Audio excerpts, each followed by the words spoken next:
Echo gone now? Okay. Yeah, better. Okay. Yes. You should actually keep that in your toolbox if we need to do dramatic emphasis of something. Okay. So let's see here. Just getting all my ducks in a row here. We got that rolling. Everything's rolling. Okay. Audio effects. We can stop that and get right into it. Let's do it. Happy Let's Thursday, do this. September 2nd, everybody. The biggest news. Let's get Let's ready get to ready rumble. to First rumble! headline is from It's too Apple early. directly. It's a new publication called apple.com, and they are reporting that Apple to let developers of reader apps worldwide link to a website to set up or manage accounts early next year, closing Japan's antitrust investigation. I didn't realize Japan had an antitrust investigation against Apple. The PR department did their So job. it says Apple will let developers of quote unquote reader apps. I don't know what they mean by that. Somebody might have to, Apple developer, a developer. Well, You mean like no, feeder, reader. feeder apps? Is this No, like no. accessibility We'll stuff? get into it. It says around reader apps around the world will be able to link to an external website to set up or manage account beginning early next year. So let's go ahead and open. Let's look at what the Like no, RSS readers? It says while vocal app developers accused Apple last week of spinning a lawsuit settlement into an App Store change that was barely a change at all, the company appears to be making a true, if small, concession today. Apple says it will let developers of reader apps, think Netflix, Spotify, and Amazon's Kindle, directly link their customers to their own sign-up website, where they could potentially skirt Apple's in-app payment system and its 30% cut entirely in those cases where they haven't already. Apple claims that the move will close an investigation by Japan's Fair Trade Commission and that it'll only apply to those sorts of reader apps right now, a huge category that was originally designed by Apple to placate companies like Netflix and Hulu by allowing them to let users simply sign up into their existing account instead of signing up for a new subscription via the App Store and having to pay the Apple fees. The Japan Federal Trade Commission has confirmed the agreement in a press release of its own, saying that the move by Apple would eliminate the suspected violation of the Anti-Monopoly Act. The Commission, which has been investigating Apple since 2016, says the company has pledged to report on the status of app review transparency once a year for the next 3 years. According to the JFTC, Apple proposed changing its app review guidelines in response to the investigation. Currently, the Netflix and Spotify apps on iOS are useless if you don't already have a subscription. Both of them only offer a sign-in page with no link out to their website and a check and a cheeky apology. You can't sign up for Netflix in the app. We know it's a hassle, reads the Netflix app's splash page. The Amazon Kindle app, by contrast, offers a basic create a new Amazon account page inside the app itself, but doesn't let you buy books there, or even in the standard Amazon app, you have to go to the mobile browser to purchase. The rule change has an extremely limited scope, as Apple claims it only agreed to let developers of so-called reader apps to share a single link to their website to help users set up and manage their account. Apple also... So I got the Okay. definition of a reader app, Tyler, if you want. Okay.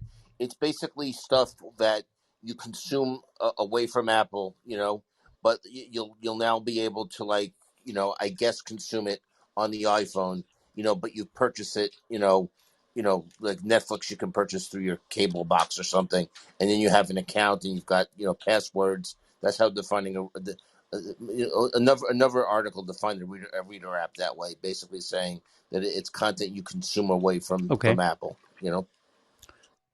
I guess they... We must applaud Japan for that. Good job. That would mean Apple's only offering this exception to companies that aren't contributing any in-app purchase commissions to Apple anyways, which admittedly include some of Apple's sternest critics like Spotify.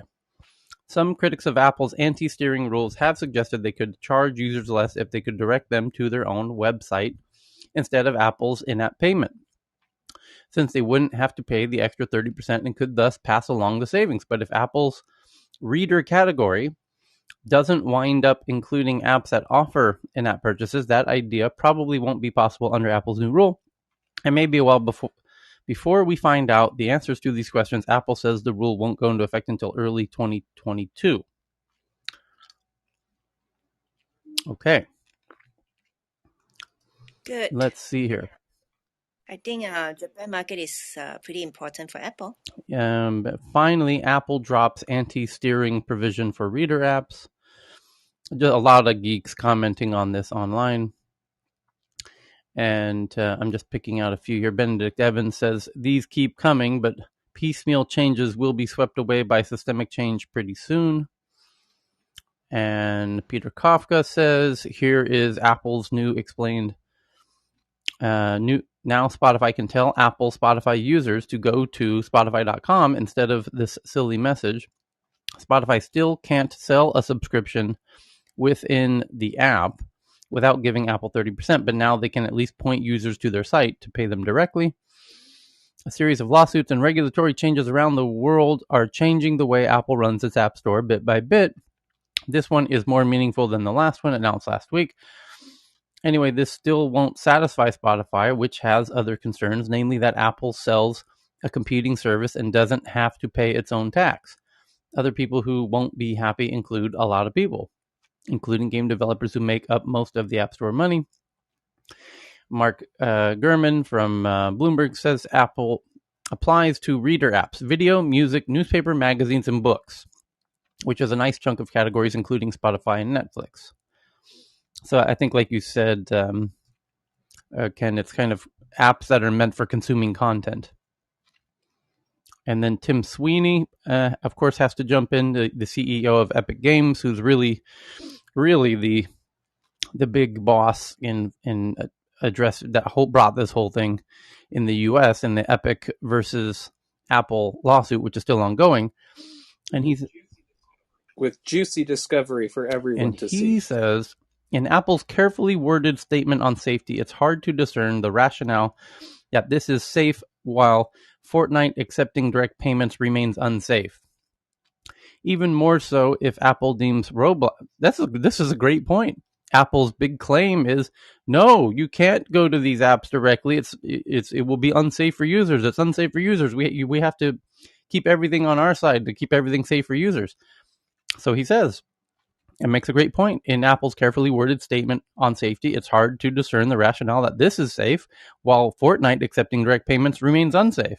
Yeah, that's how do you reconcile all that? It's a fair point. Even more so if Apple deems Roblox, a game from 2006 that became an experience mid-trial, is somehow a reader app. So this is also a very good point, where Apple doesn't want to get into the whole mess of they're calling games experiences, in part because games are on other platforms. They are unique in that apps only exist within the app stores. Games are on, the Xbox and all of the Sony PlayStations and all of those things. And on those hardware, those hardware aren't charging 30%. So why is the App Store charging 30%? And so Apple has to get into this twisted language of redefining games as experiences. So it's experiences for readers. Like, there are some lawyers that basically have abused the language so much. They spent their entire life learning how to twist it, and now we see what they have Roth, in public. MG Siegler, who used to be at TechCrunch.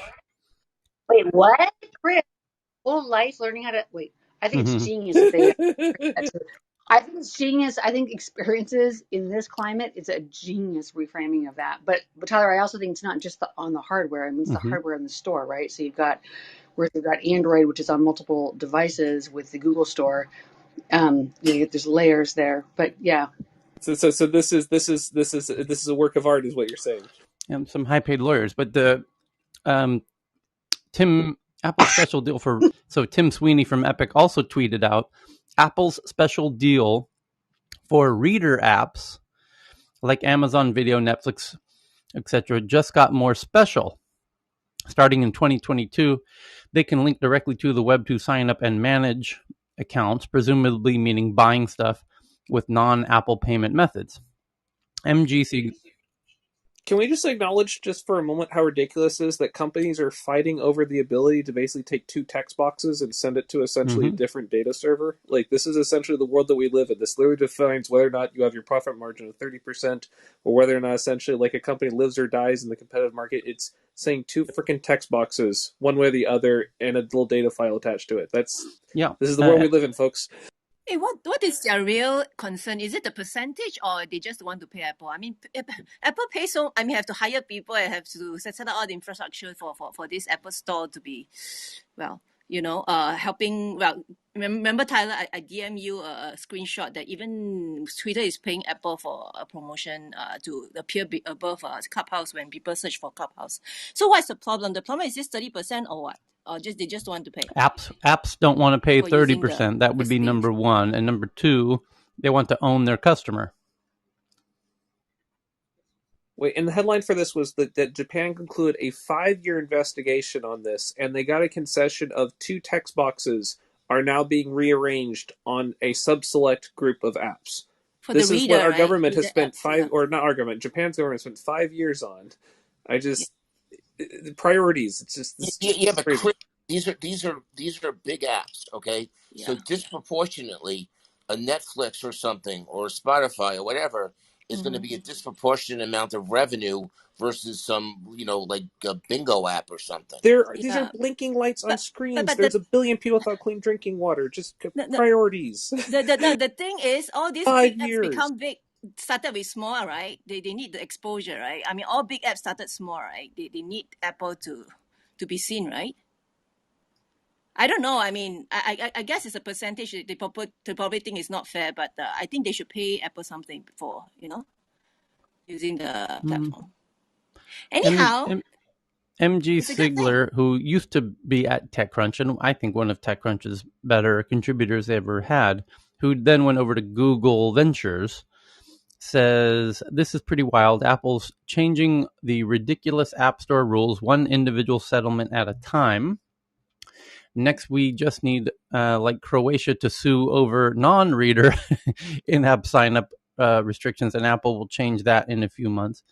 And yeah, we're using the power of the nation state to basically change a binary flag on a table. There is literally a table. It probably is less than like 300 rows or so that has a little typo. This is a 1, this is a 0, or hell, maybe it's even like an integer that has like 16 different categories for which one it is. We're literally basically using nation-state governments to change like spreadsheets, tables, and changing single variables. This is what we're using, the full extent of the taxation, the military power. This is how we're doing this. These are antitrust regulators. These are not State Department diplomats. People in government have different functions. I mean, what do you think that essentially in congressional groups, when they're arguing of whether or not they're basically saying this group is engaging in censorship, the only thing that those groups are engaging on is essentially the little flag that says whether or not a post is visible or not. It's like we've literally reduced all to basically bitching over which bits get flipped one way or the other. I know we use a lot of language to dress this up, but this is really getting sad. We have so many other problems that actually need to be solved. This is not where we should be putting our energy. Okay, next big headline here. Number 2 is from The Verge that Twitter launches super follows for iOS users, allowing a select group of US test users to charge either $2.99, $4.99, or $9.99 per month for their tweets, for their exclusive tweets is what it should say. Select users in the US can now charge for tweets. Twitter's starting to roll out super follows, its new feature that lets users charge for subscriber-only content. Think OnlyFans. Because the content, tweets can be photos and videos, so the folks on OnlyFans who were looking for a new place to go because they're worried that they won't be able to exist on OnlyFans might pop over to Twitter. What nice timing for Twitter. And lucky for OnlyFans that they only, 5 days ago said, oh, never mind. We figured it out. Don't worry. And boy, had they not figured that out, you would see all of OnlyFans jump headfirst into Twitter super followers today. So there's a bunch of people tweeting about this. Of course, one of them says, creators, imagine using super followers to give your supporters early access to drops and digital items for games, NFTs, and etc. Yeah, it could be you put out your best content earlier and then it's delayed 24 hours or 2, 3, 4, 5 days on your public Twitter account. That's one way you could do it for sure. I think our friend Jane Wong from Hong Kong could really benefit greatly from this, in that she could have a $10 a month to get access to her juicy leaks that she's notorious for, that so many publications, use to write their blog posts, because she doesn't keep a blog post. She just has her Twitter account. So every time she finds a new feature like this, like she was the one who found super follows, for example, there's a whole lot of people that would pay $10 a month to see her information up front. It's actually valuable to stock traders like myself, in fact, because once in a while she gets a really juicy one, that TikTok is partnering. She can see in the code early that TikTok is adding a shopping cart feature, for example. Oh shit, well I can't invest in TikTok in the US markets anyways, in their parent company. But for example, who would be a good example? Twitter itself. She did find that Twitter was adding the shopping cart feature on some accounts, and that was valuable trading information. So there could be a lot of really valuable information hidden now behind paywalls on Twitter, essentially. The next big article is from TechCrunch. Apple says Arizona and Georgia will be the first to support adding state IDs to inside of iOS 15, with 6 states, including Utah, Maryland, and Iowa, expected to follow, and ideally all of them. And then after the state IDs, of course, we'll get into nation-state IDs, which are passports, and it goes quite far. Not only can you add your ID, the state itself recognizes that the phone ID is just as good as your physical ID, and it can be used for the kind of tap to pay feature, the NFC, so that in some cases when you would normally need to show your ID, you can just tap your phone to prove your ID or whatever. Like when you're checking in at an airport, for example, and the airport asks for your ID card, to finalize your ticket, exchange at the check-in desk. Now you don't have to hand over your ID. You just tap your phone on the scanner and it verifies your identity. And of course, this gets very interesting when, for example, if police pull somebody over and they want to ask for your ID, they might not need to ask for your ID anymore. They just take the device that can basically have everything that you've ever done in life, and they might plug a Cellebrite device into it while they're basically saying, "Oh yes, we tapped the NFC thing." That's a great point. They could have Cellebrites are very portable devices. They're not very large. It's smaller than a laptop, so they could have Cellebrites in their police cars and just crack open your phone like it ain't no thing, and get whatever they need. They don't need to bother asking you for your ID anymore. And to that point, one of the big stories yesterday was that Australia just passed rules that lets their police officers, without any court approval, do anything they want to any user on the internet in Australia. They get access to your social media accounts, anything you have digitally in your devices, your phone, your laptop, your cloud services. They can contact any cloud provider of any kind, any social media platform, anybody, any website, and say, not only can they say, give us access to the account, they can change your password, they can delete your content, they can edit your content, remove your content, they can do whatever they want to anybody's content. And that individual police officer, without a court approving it, without a judge granting, access or whatever. And the people are like, well, why would they do this? Their reasoning is that to reduce child abuse and and terrorism. That was their explanation. It's a good thing that police are known for their uprightness and have never basically used Right. Yeah. baggies that they plant evidence on groups to basically justify arresting of racial minorities. They're basically causing issues about things. It's a good thing to know that they would never ever do something like that in the new digital world.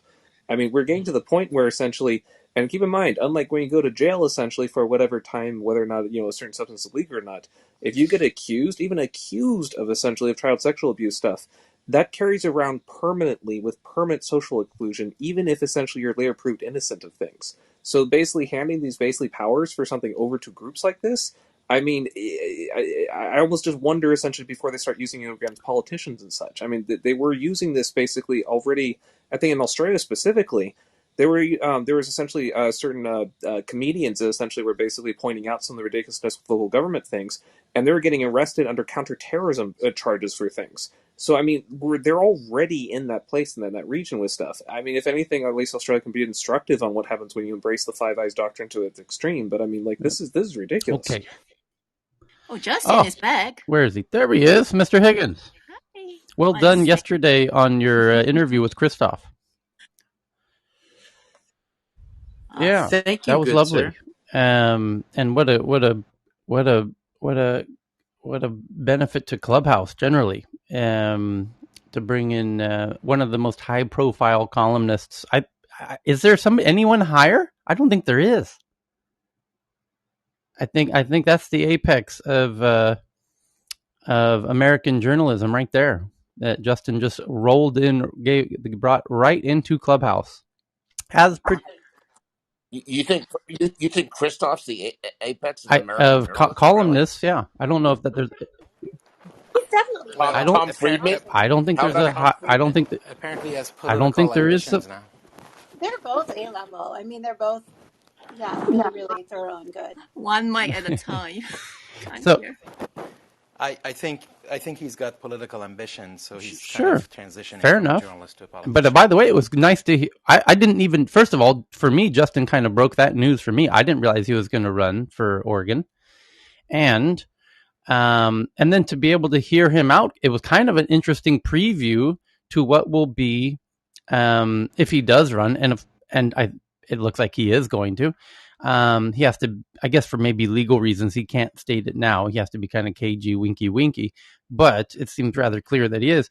But it was a nice preview to see what it will be like when he is running and when he's participating in those interviews and being kind of grilled on his views. And he was sharing his views about what he thinks about, social policies and taxation and all these things. What an interesting preview. That was, kudos, Justin. That was fantastic. Yes. And he is quite good. He totally deserves to be right up there. Not the only one. I mean, well, the thought that went through my mind was how we have a notable lack of well-traveled people in politics, and how we always, we're always bemoaning as Americans the lack of intelligent, world-viewed people in politics, and it feels like he feels a moral obligation to we got to get some of the smarter adults in the room to jump into the political sphere. And Justin's going to have Clarissa Ward on Sunday. Now she's really something.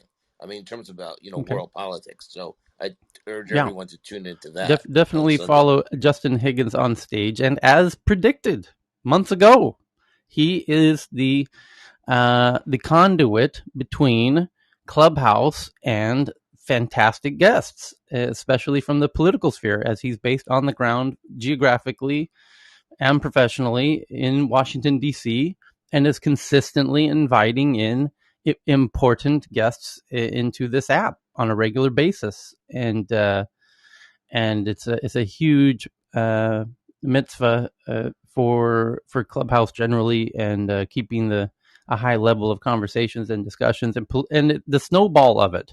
I wanted to make the point that it's important that people follow Justin, and more importantly, when he has rooms open with good guests in there, to be in those rooms and invite people into those rooms and get the the number of people in the room as high as possible, because he is inviting, here we have a golden opportunity to enable Justin and help him in his pursuit of inviting ever higher profile guests.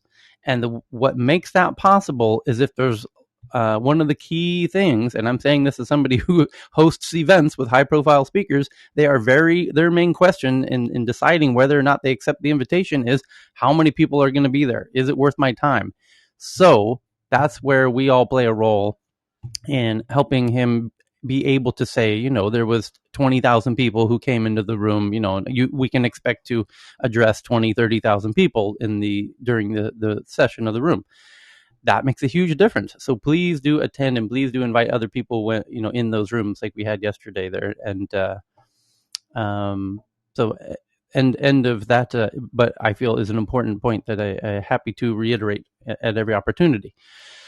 So, but Justin, what do you feel is the biggest political tech issue at the moment? Maybe we can help you on the, maybe there's a question of a political issue that needs understanding, or vice versa. We were currently debating, Australia yesterday passed a new really surprising, sweeping regulation that allows police officers to gain access without any judge or court approval, without no warrant needed, kind of warrantless access to all of your digital shit on your devices, in the cloud, any app, and not only access to your accounts, they even have the right to change your passwords, delete content in your social media accounts, use it however they want, even add content.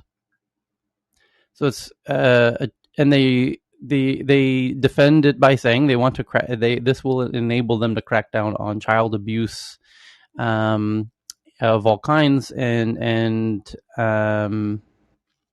terrorism. But is Australia? I'm not aware that Australia even has any terrorism issues. Yeah, go ahead. I can't talk about their laws if they're saying it's child trafficking. Yeah, I can't talk about it. Okay, why didn't I guess we'll leave it there. Is there another American political issue in terms of tech that has caught your ear in recent days? Here's one that you might want to start watching. It's unfolding as we speak. The headline today is Apple says Arizona and Google and Georgia will be the first to support adding their state IDs to iOS 15, which is coming out in a week and a half, with 6 states, including Utah, Maryland, Iowa, expected to follow. And so you will no longer need your plastic state ID card. The states themselves will recognize your phone as your state ID. It gets tied to your Apple ID. And then, here's the part they won't tell you, Justin, your Apple ID, Apple's now forcing app developers to accept your Apple ID to log into third-party apps. Just like many people use Facebook Connect or Google Connect to log into apps. If you are an app that does that, they're now forcing you to also use Apple's ID to log into apps, and that Apple ID is connected to your state ID. So now you will not be anonymous in any kind of third-party apps.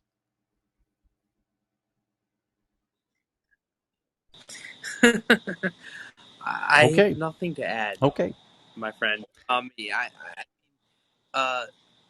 The world is going towards centralized tech. I have nothing to add. Yes, it's an extremism. It's simultaneously getting more centralized and more decentralized simultaneously. And there are the core geeks notice this centralization of power now that the governments are waking up to the importance of tech, and China is leading that more than anybody because they understand it more than anybody. As usual, they're the first country that understood the power of data. And so they are wildly centralizing power around data at the moment. The others will follow in time. And simultaneously, the core geeks who also understand the dynamics of the power of data see what's coming down the road and are preemptively trying to decentralize. And Nicholas, who joins us regularly, is the perfect embodiment of that cohort of people who understand the importance that we preemptively offer countermeasures to this radical centralization of power through data by offering avenues of decentralized tech, essentially. Tyler, I'd just like to add that technically it is extremely difficult to be fully centralized or fully decentralized. And that's basically the problem, that things that are supposed to be centralized aren't completely centralized and vice versa. And I think that's just the nature of the beast that I think is going to push everybody a little bit closer to the middle. I think that's basically the challenge that all of these people that are pushing to the extremes are going to find. And that's why I keep referencing the Pirate Bay. It's one of the few instances of a truly sustainable initiative that governments to this day still would like to shut down. It's full of all the worst case scenario stuff that they say they want to stop, and every Hollywood movie's on there, before you even go see it in the theater, and they can't stop it. They've been trying for more than a decade, probably more than almost 2 decades to stop it, and they can't stop it. They incarcerated the 3 founders. They went to jail. They served their sentences. Didn't matter. Still going. And then they had the fun thing where they find out that essentially there's a website called Torrent Freak that covers some really fun behind the scenes things on this. When they basically started actually looking at the IPs of who was doing stuff, they ended up finding out that the marketing departments at some of these studios essentially were trying to get some good press release hype to making sure they're up the list. So they're seeding the content really well. It's like, wait, which division is signing off? Yeah, and interesting, they made the Pirate Bay founders, as part of their sentences, they're not allowed to touch computers, basically, because they're some of the few folks who know how to build these robust, systems that can withstand the American, pressures to take it down. And so, if other teams learn how to do this, and they can, and Bitcoin is nobody can shut down Bitcoin, even if they want to at this point. So, it'll be interesting. But now it's the knowledge of how to build robust systems that can withstand governments like Bitcoin is now becoming more ubiquitous knowledge. So I think in the near future, decentralized systems that can withstand governments will exist, and and then the issue will become the networks, because and this is where the People's Network, Helium, gets really interesting, super crazy interesting. There's, of course, everyone has data access to the internet through, you pay some monthly fee or even a one-time data fee to usually a telecom company, right? Like in America, it's Verizon or AT&T or T-Mobile or what have you. And in most of the world, it's similar. However, there is now a new network coming out called Helium that is not a company. I mean, Helium is a company, but all of the data is it's a decentralized internet network, and the individuals themselves, hundreds of thousands of them, and it's a global network. It's not just one country. Put up antennas above their houses. They're quite small, about the size of a book, and it can send a signal up to 10 kilometers in a circle, in a radius, and people can access that network, the Helium network, and you can subscribe to the Helium network. People are adding, thousands of antennas each day. They're racing to cover the planet because they get part of the money. Anyone can do it, and I have friends who are doing it in Sweden. So they're actually making some pretty good money, where they get part of the money. There's people who can pay to get access to the network, and if you have an antenna on that network, if your antenna was the source of the connectivity, you get paid because you provided data to that person on the network. And so you're incentivized to put your antennas in the most profitable locations to service the most people. And there's all the data available to help you, enable you to do that. The problem is, this is a huge problem for governments who want to try and take it down, because we read a headline yesterday, did we not, about how governments have taken down internet some 800 times in the last 836 times in the last 10 years. Someone remember the numbers we read yesterday? 100 plus times in 2019, 80 times in 2020, where governments have shut down their internets. Well, when the governments shut down their internets, it's quite simple for them to do. And Egypt had won the competition of who had shut down the internet the most, and it turned out to be Egypt. And not surprisingly, but it's because they go to the telecom companies, of which there's usually 1, 2, 3, or 4, and they say, turn off the antennas, because there's a centralized system of, network. It's an oligopoly of, providers who provide the connectivity. Well, in helium, that no longer exists. It's a decentralized network, and it's global. There's no one for the government to go to and say, turn off the helium network. That becomes very important, because the government can stop Bitcoin from operating.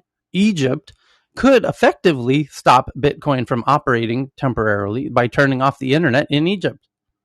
But not when the helium network exists. Next time Egypt wants to turn off the internet, what that will cause is a mad rush of people to sign up for helium, because helium will still be going when the government tells it to shut down. And then everyone very quickly will realize, oh, there's this other network that the governments have no control of. Jump on that one, and then it'll cause their own decline. It'll force everyone into the hands of helium. Go ahead, Chris. Okay, scenario. Let's just run through this one. Do you think the Five Eyes agencies know who Satoshi is? I don't think so. With all their vast resources, I am going somewhere with this. It's a really interesting question. I suspect not. Okay, if they were to basically, with all their vast intelligence, everything with things, what do you have them for if they can't solve something like that? But if they did, if you know who an individual is, then you know who that person basically associates with. You know who their friends are. You know what their family is. If you basically are looking at something that can literally dictate the course of nation states and economies and everything else, like hell, you're going to leave that up to some person with ideals. You're going to make sure that essentially you have that as a mechanism that you have as a policymaker. That's it. You can say, here's the big red button. Hey, we need to basically make Bitcoin go away. You don't make the systems go away. You make the people that have the keys go away. Right. That's the thing. The same thing for Helium Network. The people that created the network still have the keys. No. There are still people that control essentially a majority things. Maybe there's a couple of whales. There's a few key servers. Even if essentially the majority of the protocol is decentralized, we're talking about essentially groups that basically specialize in mass torture of entire nation states with things for basically plotting revolutions and stuff.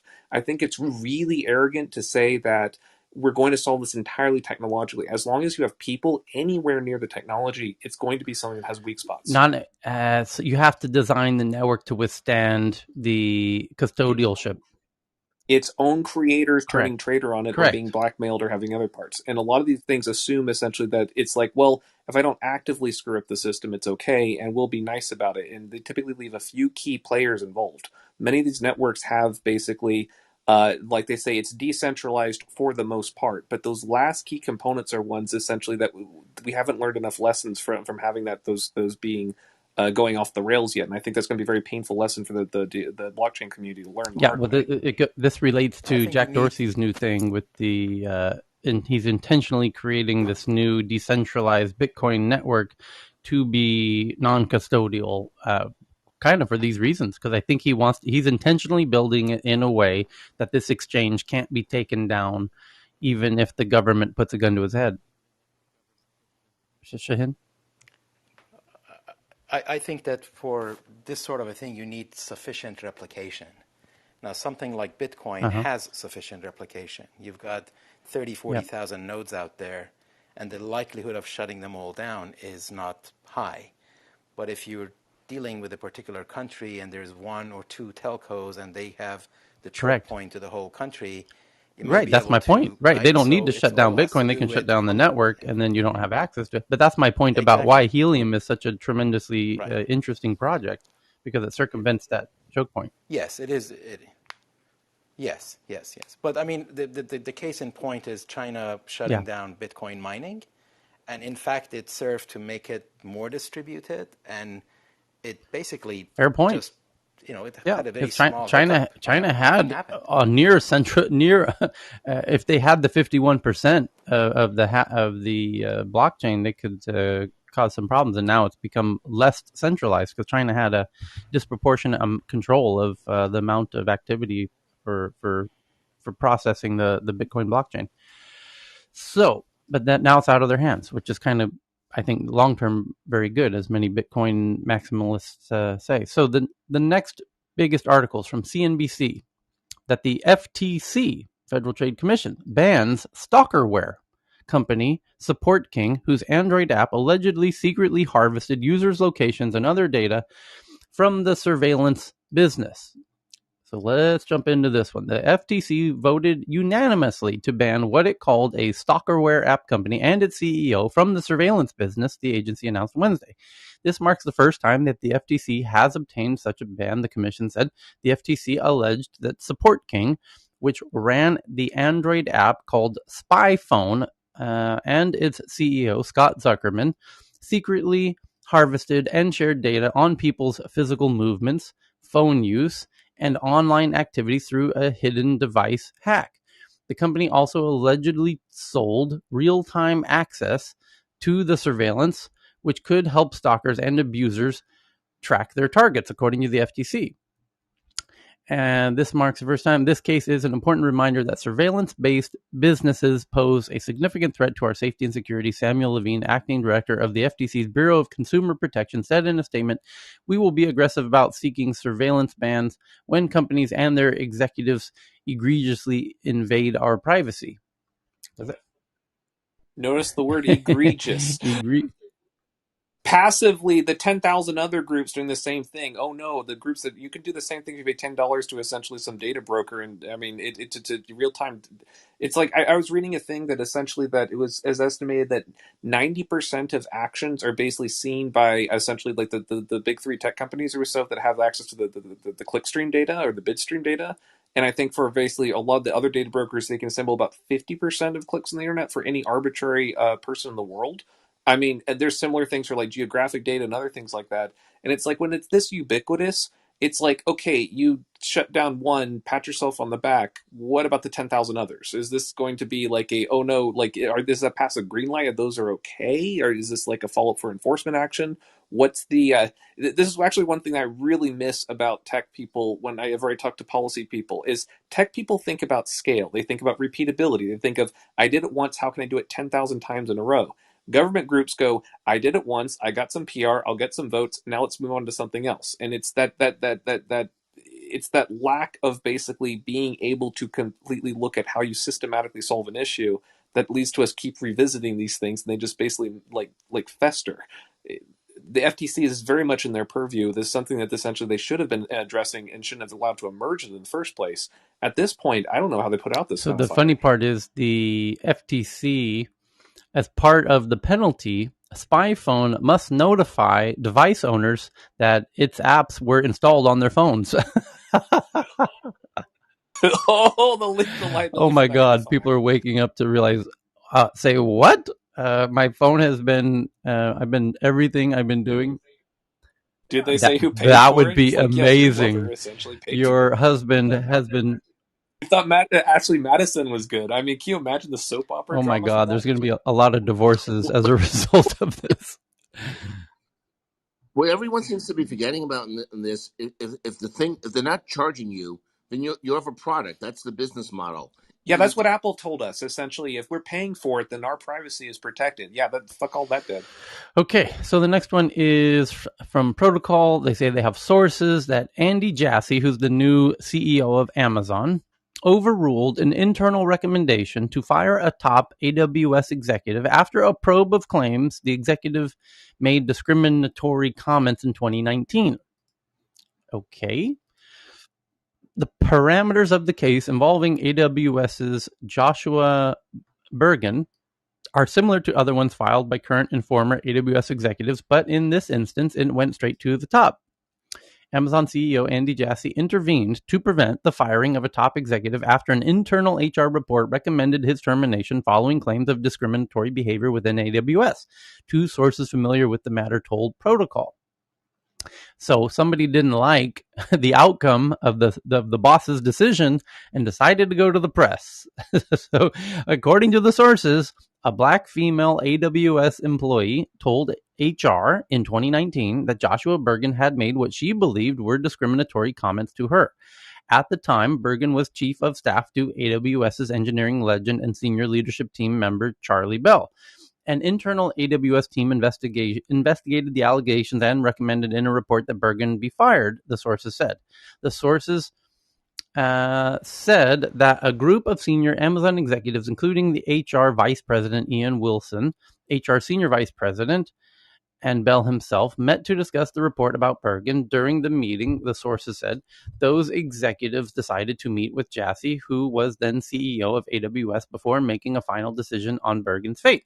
But that meeting with Jassy never happened, the sources said. Instead, they said Bell had a private conversation with Jassy and urged him to intervene to prevent Bergen's termination. The sources said it was ultimately Jassy who made the top decision to keep Bergen. He remained at the company, becoming general manager of AWS Outposts in June 2020. Neither Bergen nor Bell, who left Amazon in August, responded to requests for comment.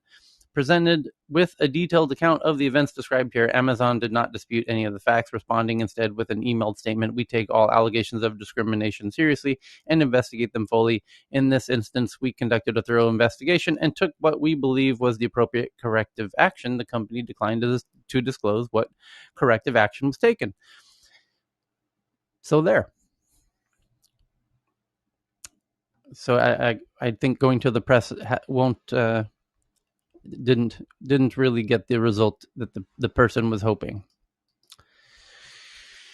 So the next one is that Amazon, Andy Jassy, the CEO of Amazon, it was revealed via Reuters several hours ago that Amazon plans to hire 55,000 corporate employees, which is non-factory fulfillment folks, as kind of corporate executives, 55,000 globally, including 40,000 in the US, a 20% increase in tech and corporate staff this year. The next one is from Reuters that the SEC, Security Exchange Commission, sues the founder of now defunct BitConnect and a promoter over alleged $2 billion crypto fraud scheme, but this individual's location is unknown.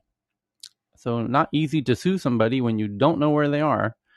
And if they're in Moldova, there's not so much you can do about it. So the top U.S. securities regulator on Wednesday sued the founder of now defunct cryptocurrency exchange platform BitConnect. And I guess the hunt will be on to bring this person to justice. But if they're smart, they're in a place where America has no...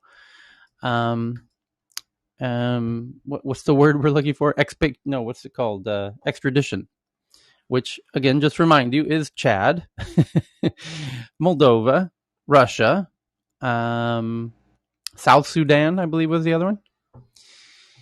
So I would go with Moldova. But the next one is from Bloomberg. They say they have sources that the Department of Justice is preparing to file a second antitrust lawsuit against Google by the end of this year, targeting Google's digital ad business, claiming they are acting in an antitrust way.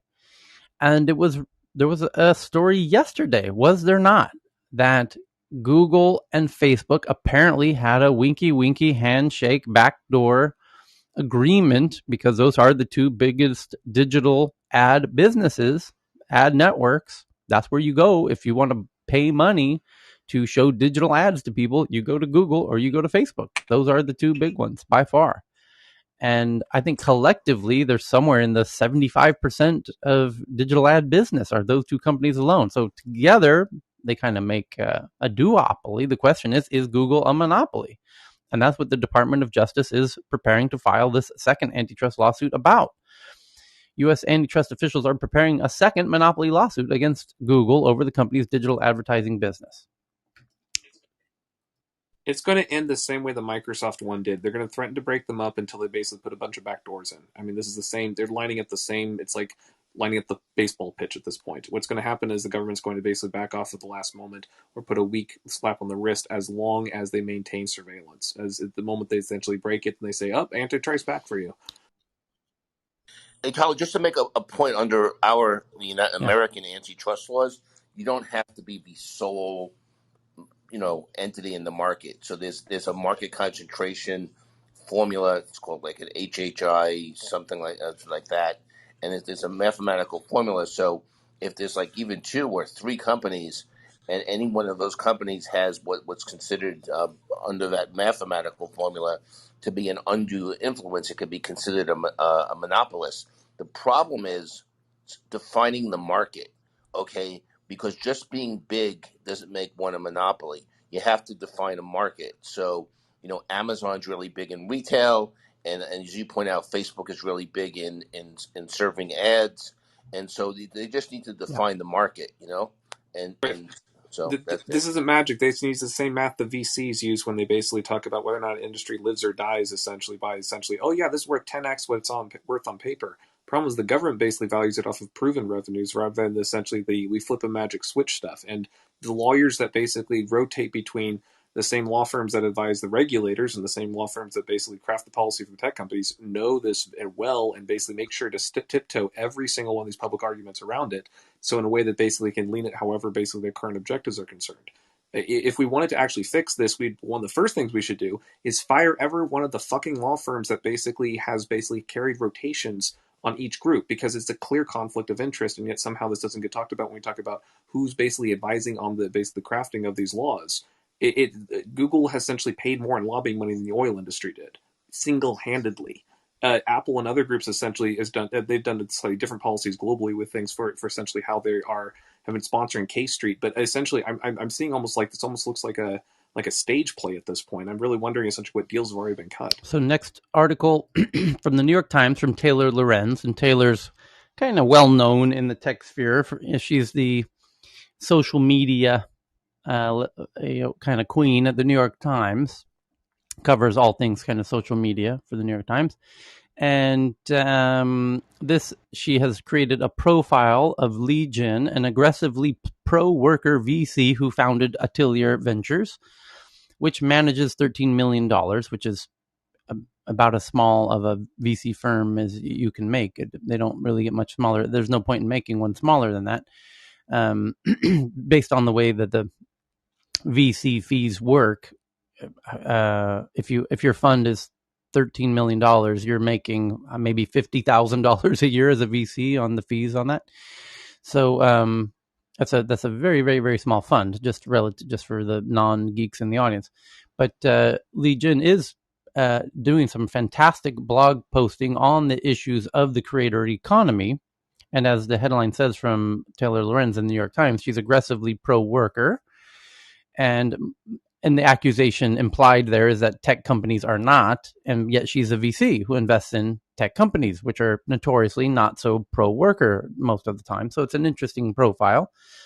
And as I mentioned, on her blog, she writes really thoughtful pieces about the power dynamic between creators and the platforms, one of which went a little bit viral a couple of weeks ago when we discussed it at length here, and I thought it was one of the more brilliant blog posts I've read in a while, where she compared the creator economy that's about to kick off to the gig economy, which we're now in the later stages of, or the end of the beginning, we could say, and how the gig economy basically left all of the giggers kind of with no power. Essentially, the platforms have all the power because they have all the data, and the giggers don't have any data.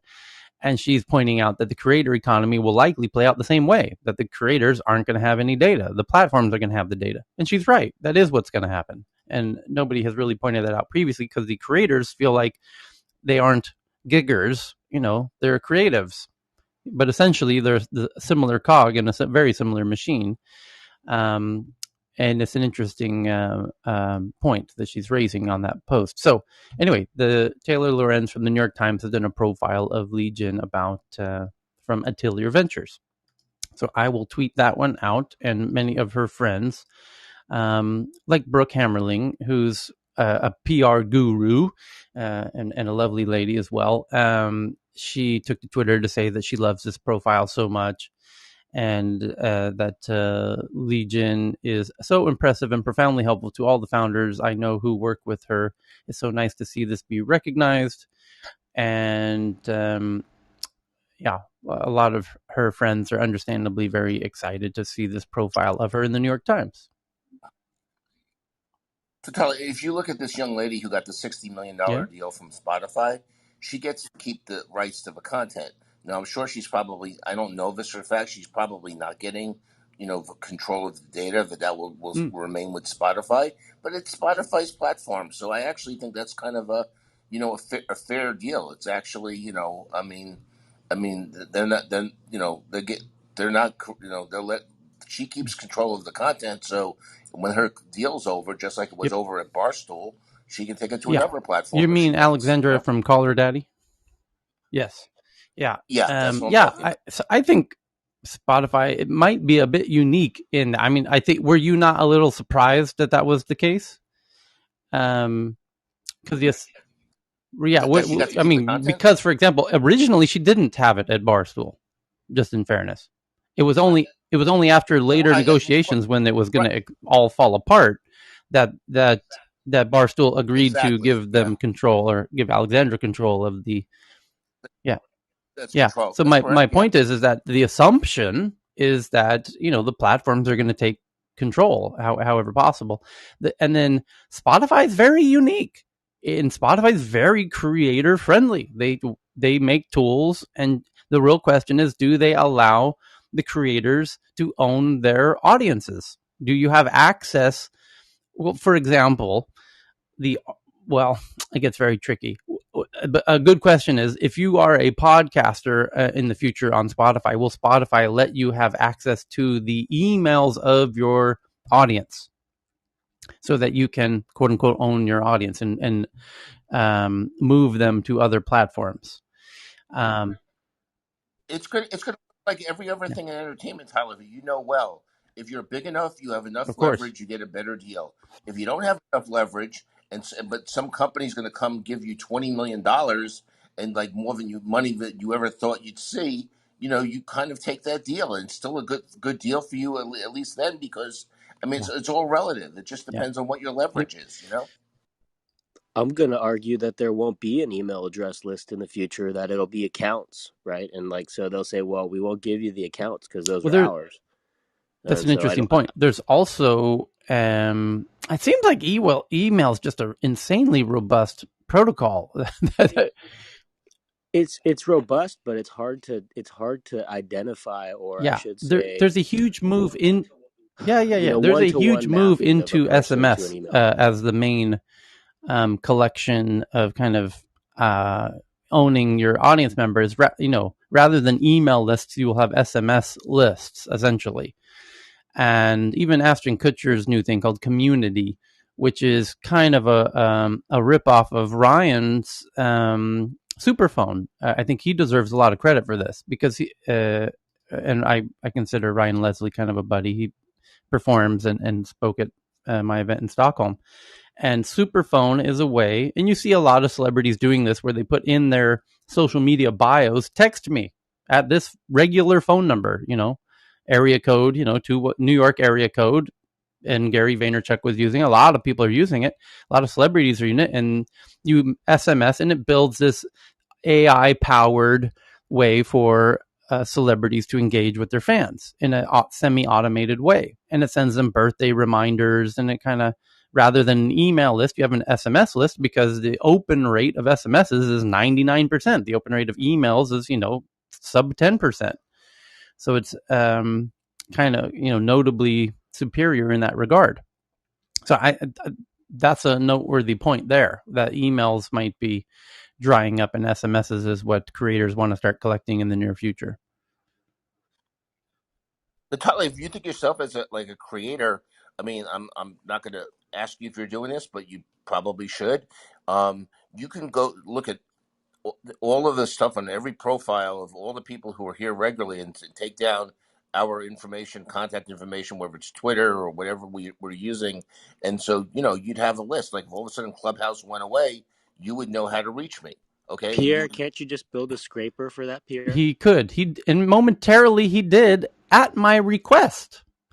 And thank you, Pierre. So, You're awesome. So check this out. So Pierre on stage does Club Deck, which is a fantastic app, and for content creators on social audio platforms, it's a dream come true. I have all kinds of tools. I have a search bar. I can search this entire room of Pierre, I got all the sound effects. I've got, and then more importantly, if we're talking right now about SMS, right now as we speak, I just click the search bar. So I go Google search bar, I put in SMS, and I see there's 2 people that have the word SMS in their bios, Julie Shea and Krish Vick. And Julie Shea has 147 followers and Krish Vick has 70 followers. And I can see how many followers everybody has. So I can see, there's a real guru of SMS because they've got 5,000 followers and they have SMS in their bio. So it makes it really easy as a moderator to get in, the best voices to bring them engaged in the conversations. Just as an example of one of the many things you could do.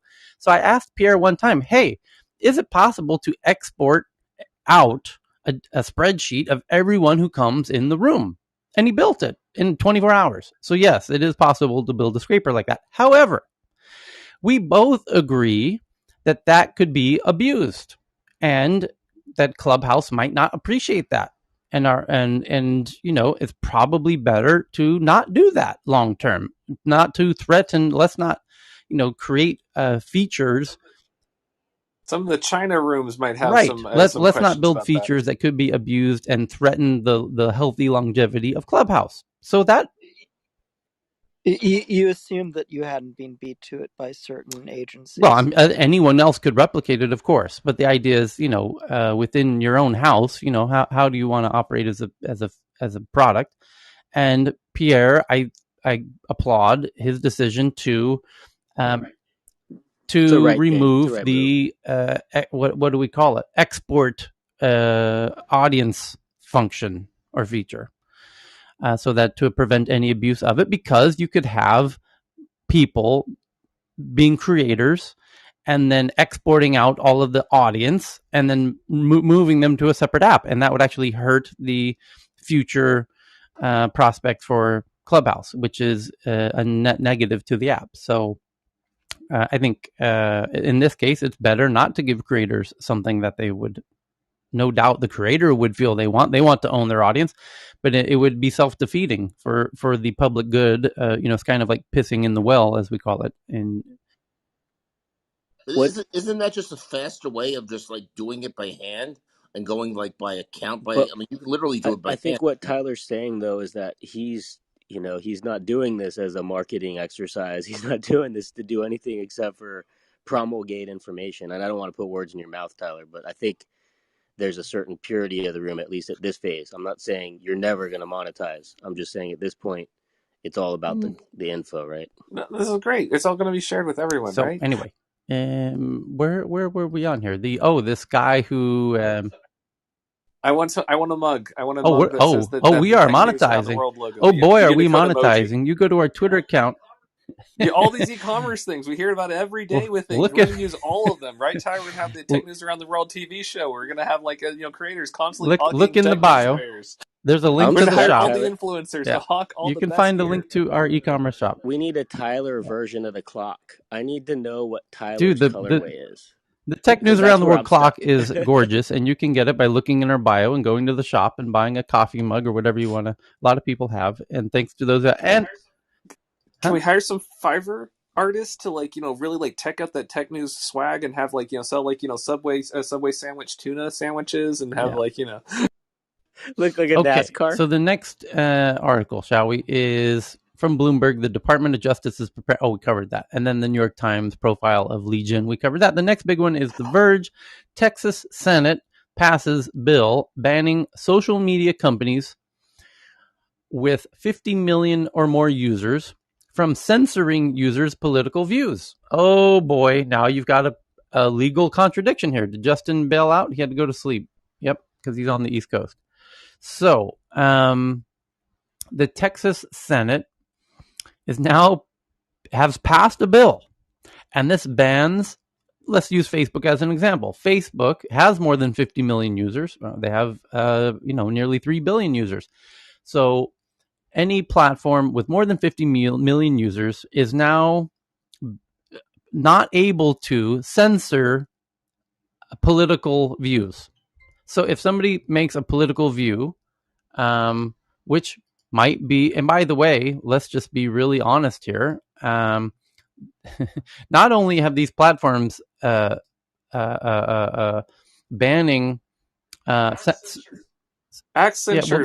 censoring political views, they've even removed political people from their platforms. So this would prevent Twitter. It has removed what's her name, Taylor Greene. Right. They'll have Texas mode. Let's go straight to the jugular here. It's Trump. So Trump was removed from these platforms. In this case, this would ban them from doing that. Not only could wait a minute. If it says censoring users' political views, so you can't. Well, right. They don't have users. So they don't have problem views. Solved. We just removed the idiot from our platform. We're not censoring their views. We're removing them from accessing the platform. There you go with things. It becomes a customer relationship. Legally, Texas has no power. No state has the power to do this. It's interstate commerce.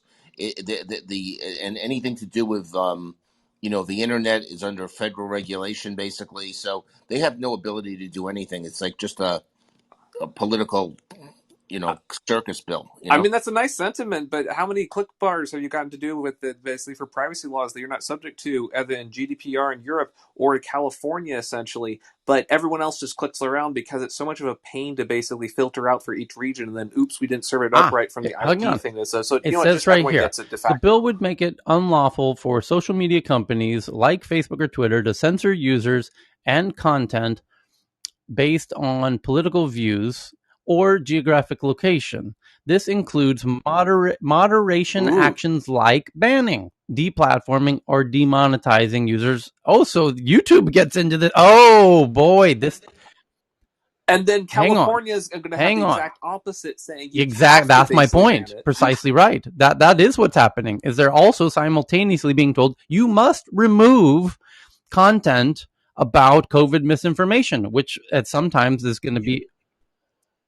They're not going to do that. The test case is going to basically go to the Supreme Court is going to be some freaking cat video uploaded by some creator somewhere. It's like, oh no, I essentially didn't go this way, but then I said something mean about my neighbor, and then it made it international, and then California said this and Texas said this, and then it's going to be a shit show. It's an interstate commerce case, and every state law is going to fall with that. It's the same situation as when states pass laws that say that you can't, buy wine across state lines, and the Supreme Court shot them down on that because it violates interstate commerce. The only entity that could regulate interstate commerce is Congress. Period. Yeah, but the thing is, they've delegated those powers to FCC with things, and they've punted the thing on their side and saying, well, it's not our thing. It's let the free market decide with stuff. So this is going to come punting all back around. The FCC is a federal agency. So it's different, but de facto, that's where they've punted it, because we had Senator Tent Stevens, essentially, like internet, it's full of tubes type kind of thing. That was the level of technical competence the last time they ran for us, and now they're basically having to get a crash course on, hey, the internet's a thing. How do you make ads? How do you make money, essentially? We sell ads, Senator. That's the level of technical competence that we're having to basically say, hey, you need to figure this shit out. But this is going to be great. I know that, but there's never been a situation in history where the United States Congress has delegated to a single state the ability to regulate the other 49 states. It doesn't work. I look at education essentially for what happens for who actually purchases textbooks and what actually gets purchased. There's the what's written in law, and there's education's always been run by the states. And well, right. In theory, yes, but de facto, there's a limited number of textbook publishers and a limited number of groups that basically have purchasing power. I understand the reality of it, but the detailed legal part of it is different, and that's why education works like that. Right, but the argument about this isn't in what's in the law; it's the de facto stuff of what ends up happening in practice. Regardless, essentially, which way who gets what's pissing contest of this video gets kicked off for this political view or other things. The thing that matters is what actually ends up happening in practice, and that's the part that everyone's basically really concerned about, because it's never going to land on something that makes everyone happy. It's what actually ends up happening that's going to basically. So here's the article kind of tries to add some clarity here. It says, Texas is the second state to push through a bill aimed at combating the alleged censorship of conservatives online. In May, Florida, not surprisingly, signed a similar measure that would fine platforms for banning political candidates. The law was blocked by Florida U.S. District Court judge in June. The judge wrote that much of the bill's text was, quote unquote, wholly at odds with acceptable constitutional principles. The Texas bill could face a similar fate, according to experts. While the language in the Texas bill is different, the outcome will be the same because the First Amendment protects against government intrusion into editorial discretion. Says Ari Cohen, Tech Freedom Council, said in a statement on Wednesday the bill was widely opposed by Democrats, of course, but many did not attend the vote as they protested other controversial measures led by Republicans. I think Ken's right. Okay, there are lawyers in the room there, but there's a key phrase on there about editorial discretion with things. Section 230 essentially explicitly says that essentially if you are basically covering essentially that you're exercising editorial control, you're regulated differently from safe harbor provisions. So if they're basically arguing that they're protected under that, well, they lose another section over there. It's like, having your cake and eating it too. You can't have it both ways. So what's going to be interesting here is seeing which one they like to basically land on. This is going to get really weird. Well, ultimately, it'll go to worst case to a national court, and they will say it will go to the DC Court of Appeals at a minimum, simply because that's the appeals court. Yeah. It doesn't go all the way to the Supreme Court.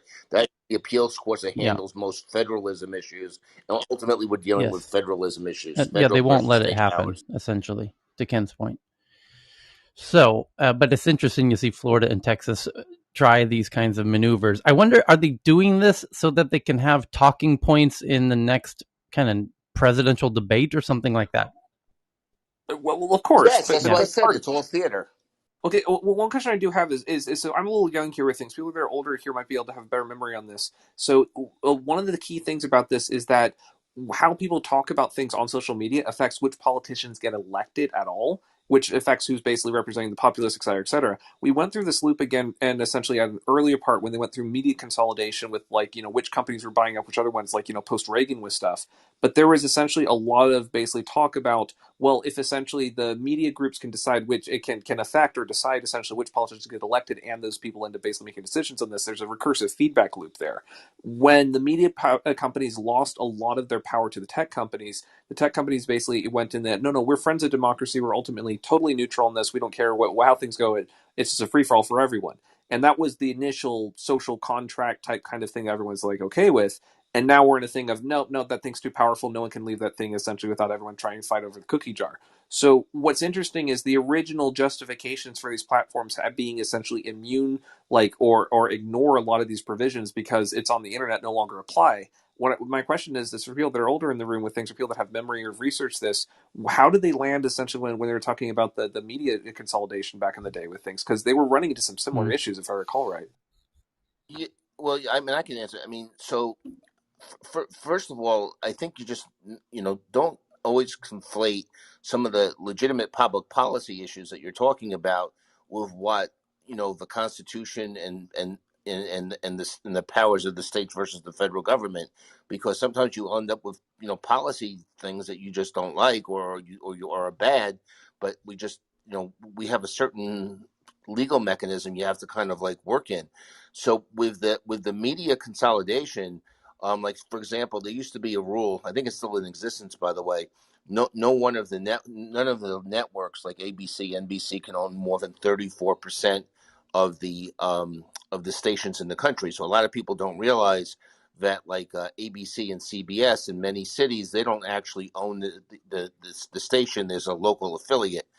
But again, the government can do that because the FCC, it's federal. They're airwaves that came from the federal government. So, and that's really kind of the issue. And quite frankly, a lot of these tech companies, and I think this is the stuff that we've talked about many times in this room, have fallen into a space that these laws were not designed to handle. I mean, our antitrust laws were designed to break up big oil and big railroads. And we need new laws. I mean, there's no question we need new laws to deal with this stuff. And so we're kind of in the matrix on some of this. But that's hopefully maybe the best answer I can give you. And quick point, even though, broadcast television, for example, is old media, they're still powerful enough to prevent any encroachment on the advertising revenue that they can rely on, such as reinstatement of fair use, or the notion that a portion of the time should be devoted to public airwave time should be devoted to letting politicians get their message out without paying broadcasters.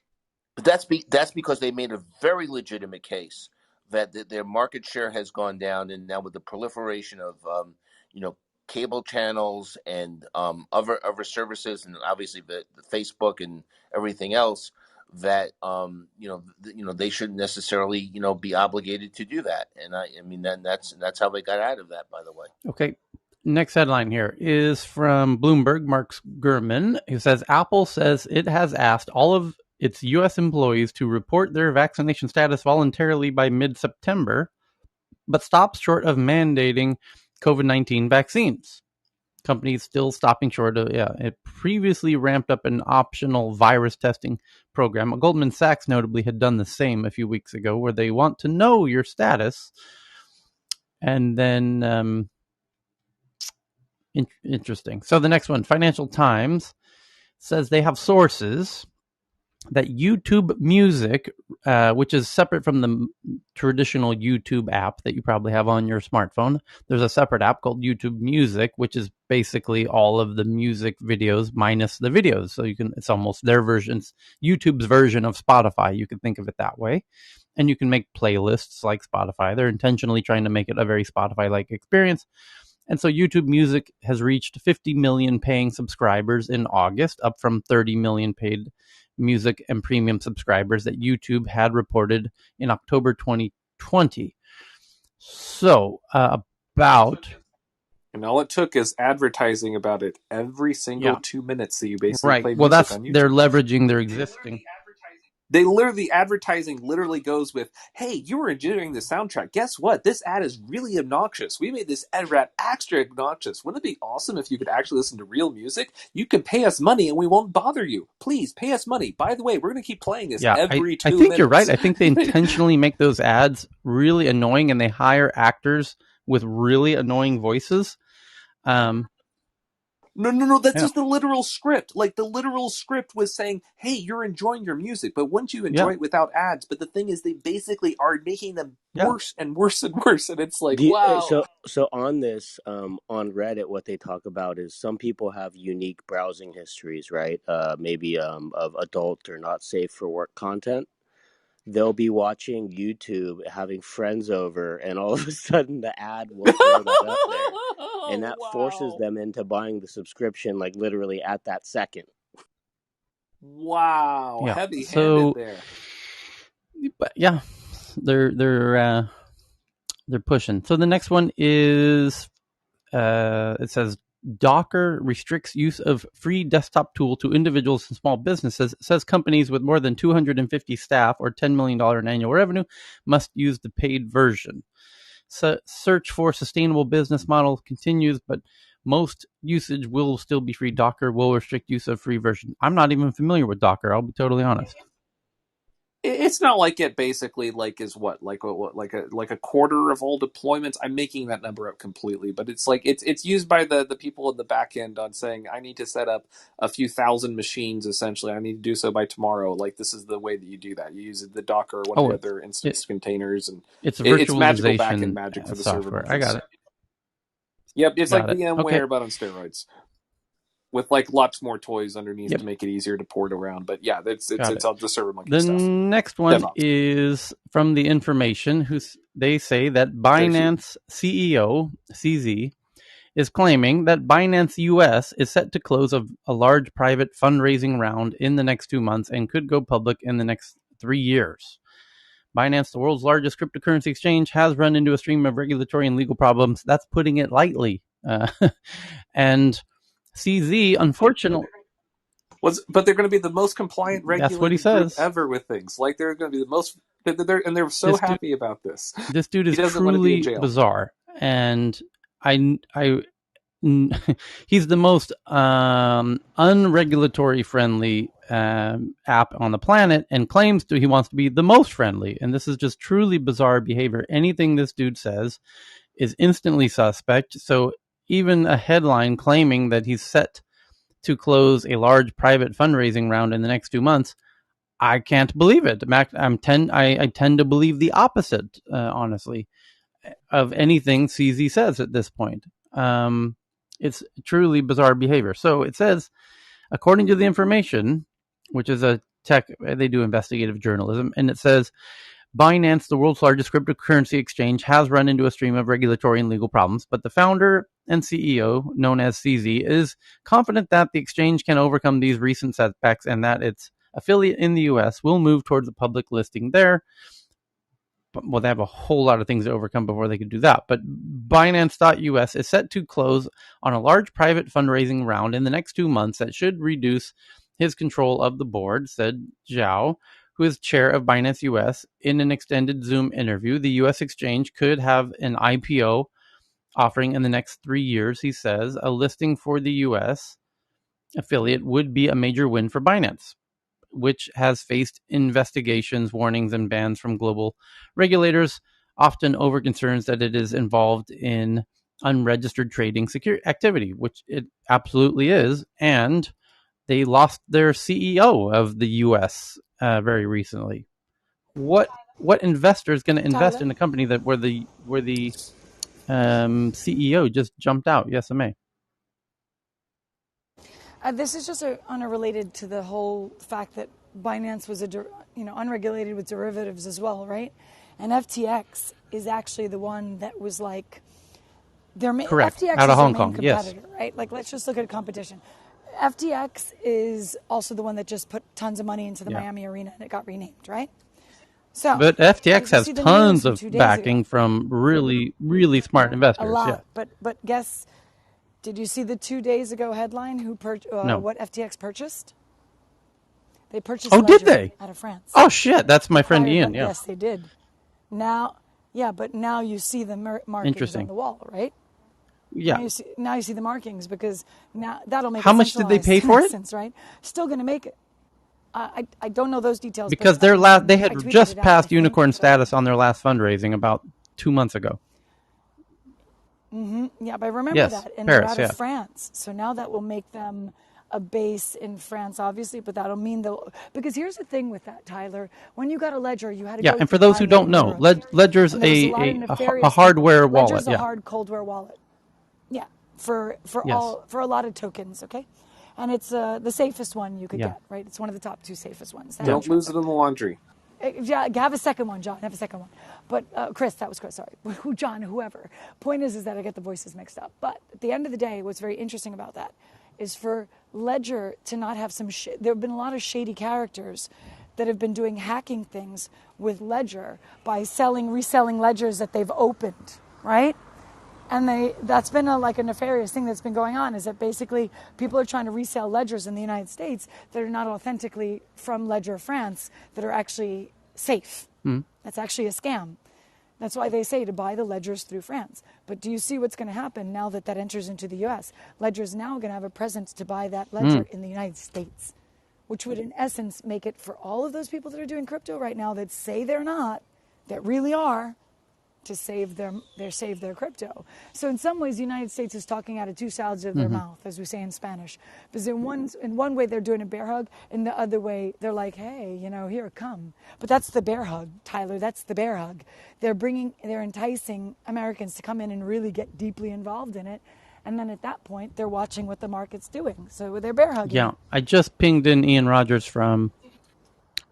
Did you find the amount? No, I don't know that it was. I think it would have been much more public because Ian and I have been friends for decades, and so I would have seen an announcement if they had announced the amount. I'm sure. Got it. I could also do. I can ask him. I'll DM him on Twitter. I think I tweeted it. You know where it was? It was. Let me see if I find this article and tweet it again. Government that you wants to see. basically now essentially U.S. government it really wants the Bitcoin market to succeed because apparently we're funding the infrastructure bill out of this. So I mean, it's got to succeed now because apparently it's on Yeah, the hook for it. and Chris, to that point, they did update some of the wording, and some of the wording. But this is a funny one, and Tyler, no one covered it, which I'm surprised. But there was a big argument in the infrastructure bill because they all agreed to kind of extract the people, like the miners and blah blah blah. They agreed to the wording change, right? And then some Chiquita Banana, as I like calling them, a Republican from somewhere, decided he wanted to throw in his military funding inside of that process. And because they didn't approve the military funding as part of it, together with that, he pulled his vote. Wow, Like a that's pissed how off the pork. That's 5-year-old. the sausage gets made, folks. No, he pissed off, like a pissed off 5-year-old. He pulled out his vote because they didn't agree to the military funding that was attached. I'm like, oh my God, for the love of God, could we just stop acting like 5-year-olds in a sandbox? Because this is what ends up happening, and this is so ridiculous.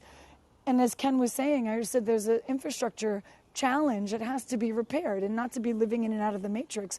But there's a systematic, as my friend says in Holland from the U.S., the United States is broken, and it needs an oil change and a lube job. Hey, I mean, it's only been like 6-7 years since they started saying we should do something about this infrastructure. And that amount of time, China's basically rolled out high-speed rail. They've got basically adopted like 8 new industries. I mean, it's like, we can spend, I think there's an article I've read just actually where someone basically chronicled the history of $300 million in a 19-year process for putting a bus lane in essentially in the place of San Francisco. And it's like, okay, well, when we get off our asses and do something about it, I mean, it's right there. We know how to do this technologically. We decide that we believe in a world that doesn't change because stable systems are the thing. But I mean, look, the world's going to move on with or without us. We can get our asses into gear and do something about it, or we can just watch everything just kind of happen. Totalitarianism is efficient. I mean, so we make a major trade-off for freedoms and other things. We have built things without totalitarianism and done wonders, and we know how to do it historically, and you can literally copy and paste a lot of those things into current patterns. We're choosing not to do this with things. I just bring up China as an example of saying, look, the world's going to look at things and say, you can do it this way with ultimate freedom and nothing gets done, or you can do it the China way and basically steamroll your population and, hey, things get done. Yeah, human rights, it's a thing. If we don't have an alternative model that actually has something functional to offer, that's going to be the sort of thing that people are looking at, and they're going to say, well, I want the thing that's functional. We need to make essentially the human rights something that's not just functional. It's something that's something to aspire to because it's so freaking awesome. And part of that comes down to having functioning infrastructure that we're basically living in our cities and urban environments. It means having actual competence with essentially our regulatory bodies. Look, say what you will about China's stuff with things, but the more essentially I see how they're not regulating their tech sector, they're actually smashing into bits with things. But the thing I find impressive is they know exactly where to hit. I'm seeing essentially one of the things that's kind of sad about watching these political turf battles happening in Congress and these political groups is like what's sad about is even if they were trying to hurt them, they don't even know where to hit these things, so they don't even understand what they are. The amount of competence is astoundingly lacking. I mean, if we want to actually regulate them, if we want to basically have them thrive, you need essentially competence to make them thrive as well as to basically hurt them. Either way requires competence, and we are lacking that, and we need to basically update that, and we need to get that in fast because we're going to basically get our asses kicked if we have to go with direct competition on these things in the few years. And Europe isn't totalitarian, and they're not failing at infrastructure the way we are. So the next one is an update on the Reddit mutiny. Reddit. So this is I'm going to tease this headline and set it up for you. So in the past few days, about 3 days ago, a lot of the Reddit community, a whole lot of Redditors got together and say they're really fed up with all of the COVID misinformation running rampant and vaccine conspiracy theories that are quite getting very popular on Reddit. So they did a letter to the CEO saying, shut this shit down. You've got a real pandemic of misinformation here in Reddit with regard to vaccine misinformation and whatnot.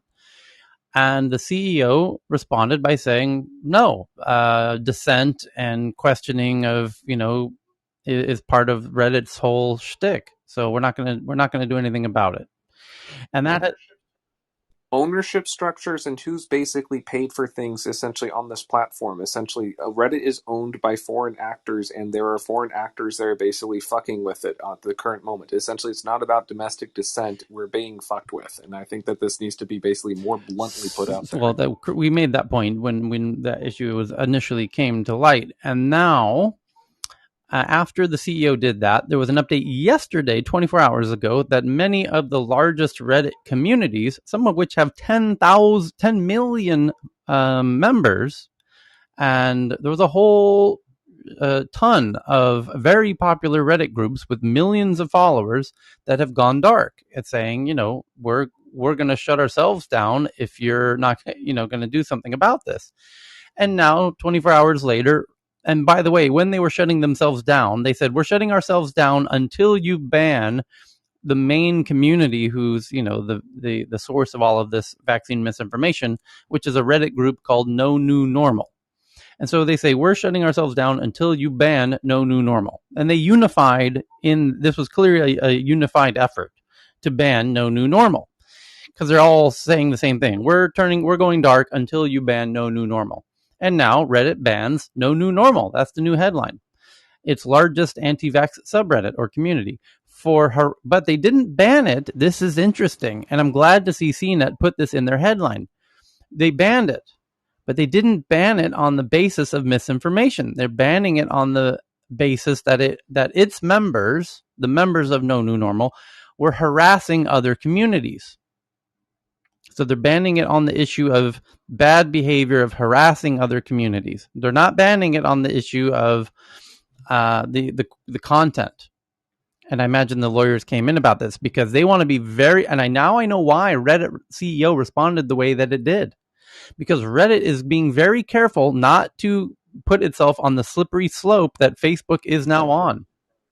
Section 230. Yes, precisely right.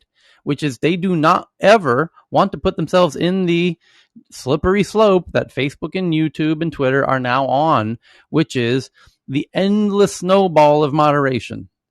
They don't want to get into that game. And I think they're very smart to intentionally avoid the trap of starting to police content. Because once you've policed any content at all, you're fucked. You are now have entered the arena of moderating content. And so they have figured out a way to remove that community without moderating their content. They're removing them on the basis of their members were harassing other communities. Okay, so Reddit does exercise moderation in a different way, and it's a much more advertising important way of what makes it the way to the front page. As an example of this, a while back with things, the atheist community was being very popular as a thing. Advertisers were a little pissed that they couldn't basically sell to Midwestern America with things, so atheism community, they got the boot from the front page. They're still on the platform, you just have to hunt for them. And if you basically have things upvoted, there's a suppressor that prevents them from actually getting the main traffic that comes from the main page. They're still there, you just have to hunt for them. What was being called for here was a lot more aggressive in saying we want them gone and don't want them on the platform, which is a little bit more intensive for the anti-vaxxer stuff here. So Reddit has a lot of ways that they've basically done moderation, but it's a different kind that's more about the advertising and the click-through rates. What makes it to the front page. So the next big headline is from Bloomberg. It says how Ethereum's increase in value up 350% this year and the rise of NFTs and DeFi have dampened enthusiasm for Bitcoin as the most essential crypto. Ether has gained 350% versus Bitcoin's 60%. August marked Ether's second monthly rise and best since April. And this is just, again, tech journalists not understand simple elementary business, which is very big companies, and you can put Bitcoin in this kind of arena. It's hard to maintain on a percentage basis. They're basically comparing the percentage of growth of Bitcoin, which is huge, which trades at $50,000 per Bitcoin, with Ethereum, which trades at, I don't know, what is it, up to 2,000 per US dollar? 3,000. 3,000. Okay, so 3,000. Bitcoin is what? 15x bigger. in this regard, right? Trades at 15 times the value. Okay.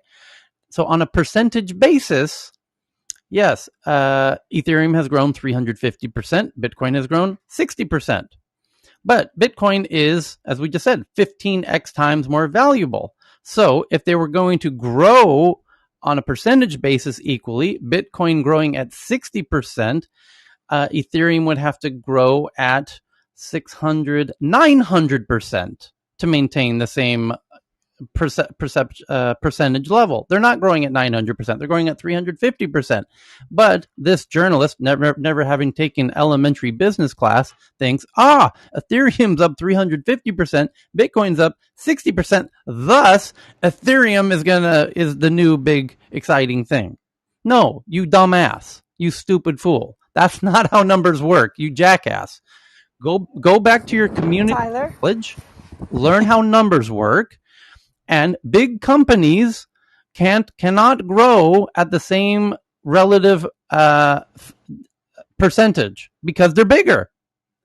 The surface area. Do we understand how surface areas grow? Bloomberg, come on, Bloomberg. You are built on the idea of understanding numbers. Please stop writing stupid headline, making stupid points like this. Don't people pay thousands of dollars for that freaking terminal? Anyway, they do have a point, which Ethereum is increasing. It's not decreasing. It has some momentum, yada yada yada. But you can't compare apples to oranges when their prices are 15x different like that. It's like comparing the growth rate of a startup and Amazon. Of course, the startup's growing faster than fucking Amazon. Every startup on the planet is growing faster than Amazon. So every startup on the planet is, you see how stupid this analogy is? Yeah, but Tyler, I don't know the answer to this, but one thing you need to look at, and you know this, if you want to compare it to shares, the share price is not the only thing. You also need to know how many shares are outstanding. So I don't know what the total market cap of Bitcoin is versus Ethereum. Yes, that would be well done, Ken. That would be an actual fair comparison. What is the actual total value of the Bitcoin perceived market cap, so to speak? You might happen to know offhand. Like 900. It's like 1 trillion now, right? Well, it's a fixed market supply. No, I know, but when you combine the number that have been mined times the share, the current trading value of 50,000 times, however, have been. It would be 18 million by 50,000. So Bitcoin is about nearly $1 trillion, billion, and Ethereum is. And Ethereum is about 440 billion. So still. And what is the percentage increase in those two amounts? That would be a fair comparison. Right. That ratio has not reached the peak. Right, but that's how an actual intelligent adult who understands fucking simple numbers would do the calculation. Bloomberg, you jackasses. Go ahead, May.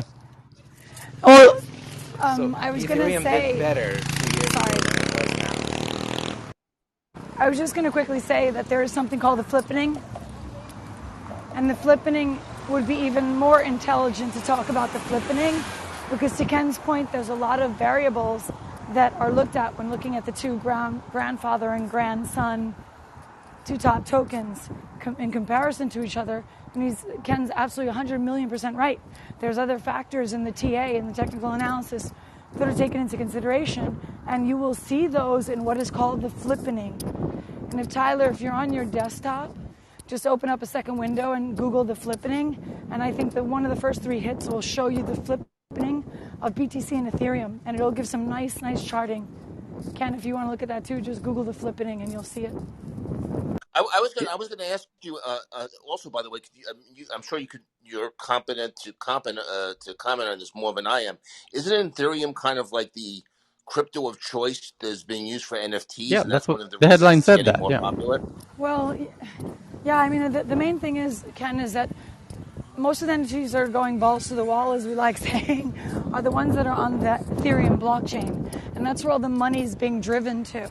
So the value of the blockchain of Ethereum is really, really crazy right now. Because NFTs, as Mimir, what's her name? mirrors. There's a woman who I follow quite a lot on Twitter. She's in the crypto space for a number of years, and she even said it herself, and I agree with her. NFTs are becoming their own consumer class. They're becoming a social status symbol that you could borrow against. If I put my Louis Vuitton bag, I can't borrow against it. I can't. Like if I have a $1,200, $1,400 bag, I can't take that to someone and say, lend me $1,000. That's called a pawn shop, yeah. I can't. But it's called a consignment business for luxury. Pawn shop is for the people that want to get money fast. Consignments actually buy luxury secondhand goods and polish them up and resell them. And I'm also seeing a rise in consignment shops lately in New York City through some of my friends that work in the fashion industry. But I digress. The part of it that's really fascinating, which is what Ken is saying, is she's seeing this as a social class and every social consumer class, and everything that we're doing here. The Dutch really do like listening to their music early in the morning. The consumer class that she's speaking about is the fact that it's becoming now a social status. Like having a Bored Ape is becoming like a social status. It's like the new version of luxury, right?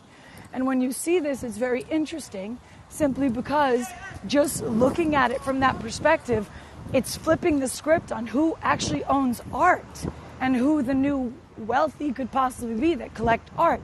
And most of that art is sitting and minted on OpenSea, which is on Ethereum. And OpenSea's transactions have been obscene recently, and it's not stopping. So it's not a bubble. It's just that the community is so strong and it's growing because, Tyler, it's consumer. It's people selling peer-to-peer their artwork. You've been talking about this for months. They're just doing it with NFTs. Okay. I just want to add quickly that Ethereum has not reached its previous peak in terms of Bitcoin. Correct. So while it has gone up quite a bit, the peak was, way back. Okay. The next one's from this is a brand new one out of the EU.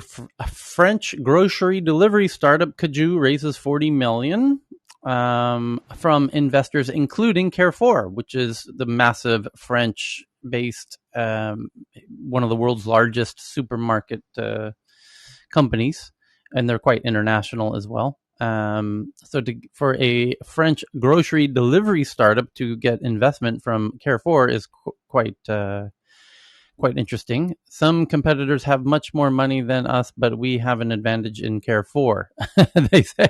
So Cajoo, jumping on Twitter very happily to remind all their competitors, some competitors may have more money than us, but we have the advantage of Carrefour, which, Carrefour is a behemoth in this space. Quite a funny point.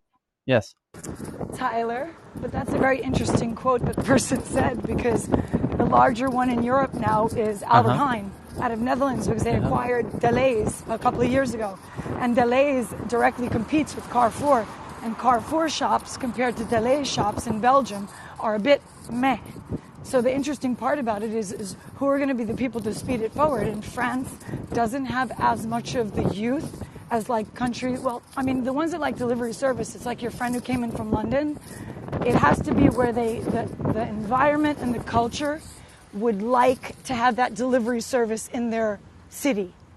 And I'm just imagining what it would be like in Paris. Yeah.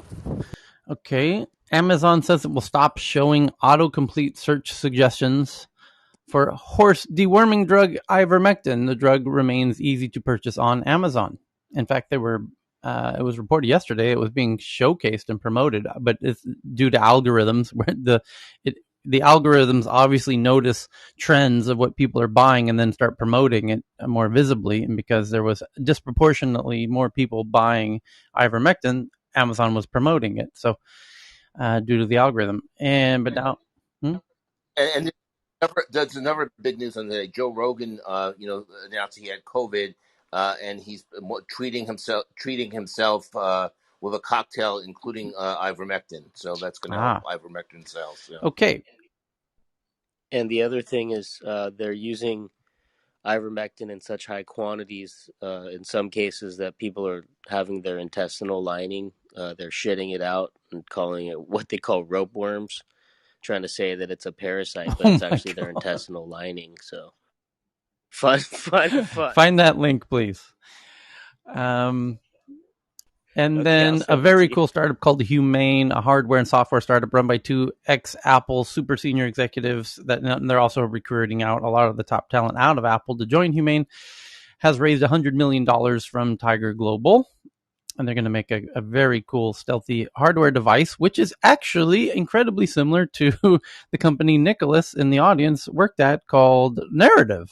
So let's see if Nicholas has any little comments we can make. Narrative was based out of Stockholm. It was way ahead of its time. And it's a clip you wear on your collar with a camera and a microphone and recorded, photos and tracked everything you did. And now that was 10 years ago or so. And now 10 years later, of course, hardware and AIs have improved tremendously. And the idea is that you could have a super miniature iPhone without a screen. And without the screen, you need much smaller battery. And with much smaller battery and only one camera, you can get something that fits on your collar that has a microphone and a camera and video and AI, and you could talk to, and it could have facial recognition and track everything and do pretty much everything you do with your phone without ever needing to look at your phone, and you keep your hands free as you go about the day talking to the AI. And yes, Nicholas. Hello. Any? Yeah. I don't. Yeah, I read the article. I don't have it in front of me, but yeah, I'm intrigued by Humane. It's pretty neat what they seem to be having, and yeah, it does sound like more because what we had with Narrative was a passive device. It was a camera only, and it had an app that organized the photos and stuff. But this seems more like a companion. I'm thinking like in the movie Her. Right, That's me too. the image I'm getting from. But that's because now it's technically possible to do that. Yeah. And then yeah, of course. There was something else interesting about Humane that I wanted to raise. But laser projector. They had keyboard, two right? tidbits in that article. I don't know, but the laser projector thing hit me, and something about in-depth health tracking for fertility and stuff. So it seems really to be an intimately tied device to your person. Well, raising 100 million, it should be able to get them to getting to the prototype pre-order level. And I imagine the pre-orders might go wild if they do get it to that level. But they might have the ability to allow you to type, not that you would really need to. That kind of defeats their whole marketing image, where they want you to just kind of talk to this thing. But the camera on it, I'm actually not ruling out that it's AR glasses. Okay, yeah, it might be. So the next that covers the last big headline. The very last one is the Australia passed the controversial bill giving more ways to tackle online criminal activity, including the ability to take over social media accounts without warrants, basically. And I saw a super interesting one that basically Google's Pixel 6 phone is now expected to be announced any day with Android 12, and this is a notable upgrade for them because they have their own new Tensor chip to run the AI on the device, making the Pixel 6 a super smart device with their own chip, system on a chip architecture to power the AI. And Google's, phones, they're really trying to make it the smartest phone with the smartest AIs because that's kind of where their focus is. And they think that'll give it an asymmetrical advantage against the iPhones, and it might. And so people are eagerly awaiting to see what Pixel 6 with Android 12 is capable of doing.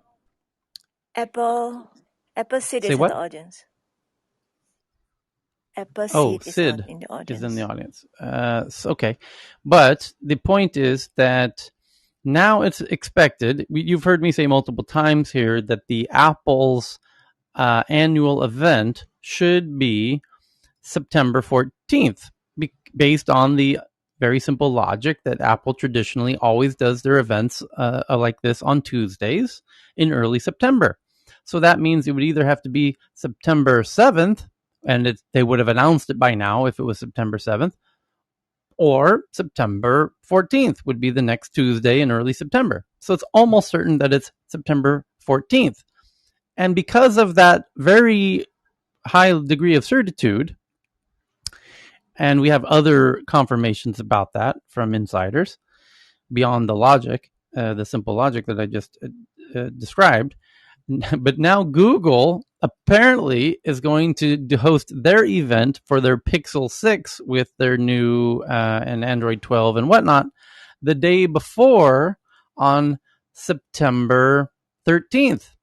Literally one day before, intentionally. And now this is 2 seasons in a row where these companies are jockeying for position to outdo each other in these, annual kind of high-profile marketing events. So if Google does, in fact, launch Pixel 6 the day before Apple announces iPhone 13, this Cold War could turn into a hot war. We could see tires being slashed in parking lots eventually if this continues to escalate. It's quite comical to see if Google does announce the Pixel 6 the day before, taking advantage of the fact of the predictable behavior of Apple's scheduling of their annual events. That would be truly fantastic. So we'll see. Maybe they'll do the Pixel 6 live event on Monday, September 13th, and then Apple will do their iPhone event on September 14th. That looks like what could happen. That's what is now expected to happen. And boy, will Apple be pissed if Google does that. So those are the big, boring headlines that your coworkers and cousins will be bringing up next time they see you. But now we get into the really interesting tweets that we've all been waiting for, and that's why we're all really here. And there's no shortage of crazy tweets that everyone's been finding, like this one that I'm going to tweet out now, that NASA is testing electric air taxis with Joby. And Joby is one of the leading companies. There's about 6 or 7 companies all simultaneously working on electric, fully electric, no combustion engines, airplanes, for lack of a better word, that are vertical takeoff and landing, meaning you don't need a runway. You can launch out of your backyard electrically, and you can think of these as drones that you can sit in, because the leaders in this space, like Joby, Volocopter, Lilium is kind of different. It runs on jets. And out of Hong Kong is Ehong, or out of Shenzhen rather, across the river from Hong Kong. And there's a handful of these companies all competing for electric vertical takeoff and landings. NASA is now being reported is testing electric air taxis with Joby, the first electric vertical takeoff and landing company to join the space agency's national campaign to validate the new technology of flying cars, essentially is what they're being called. So interesting to see NASA. Yes. Remember I said this like, I don't know, 3-4 months ago, kind of when I first came onto the stage, is that I said, I don't think Apple's going to do a car. Right. I think they're going to do a flying car. And, I actually thought, oh man, I'm way off here. But, we've seen it happen. And that's what's so crazy is in a year, so much is going to change. And I hadn't even heard of Joby before a month and a half ago. And I found it just because there was so much LinkedIn activity looking for engineers. I was like, these guys are, they're hiring hundreds of engineers. They're ready to go. This is not early stage company. This is a big company. So really crazy. So just and they've rented out, or they've struck deals with parking lots everywhere. So basically what they're doing is they're finding the high-rise structures that have parking lots next to them. And they're going to take over the top floors of those Jobys. And I wouldn't be surprised if you see Reef show up sooner than later. Yep. Okay. Other really interesting headlines at the moment is from Bloomberg that the world economy's supply chain problems keep getting worse. Shipping shortage sparks bidding wars by factory owners. rising costs push exporters to raise prices, stoking inflation. The supply chain crunch that was meant to be temporary now looks like it will last well into next year as the surging Delta variant upends factory productions in Asia and disrupts shipping, posing more shocks to the world economy. And this is a great point. Asia generally avoided original COVID, alpha COVID. And because we contained it, because we wore masks and shit.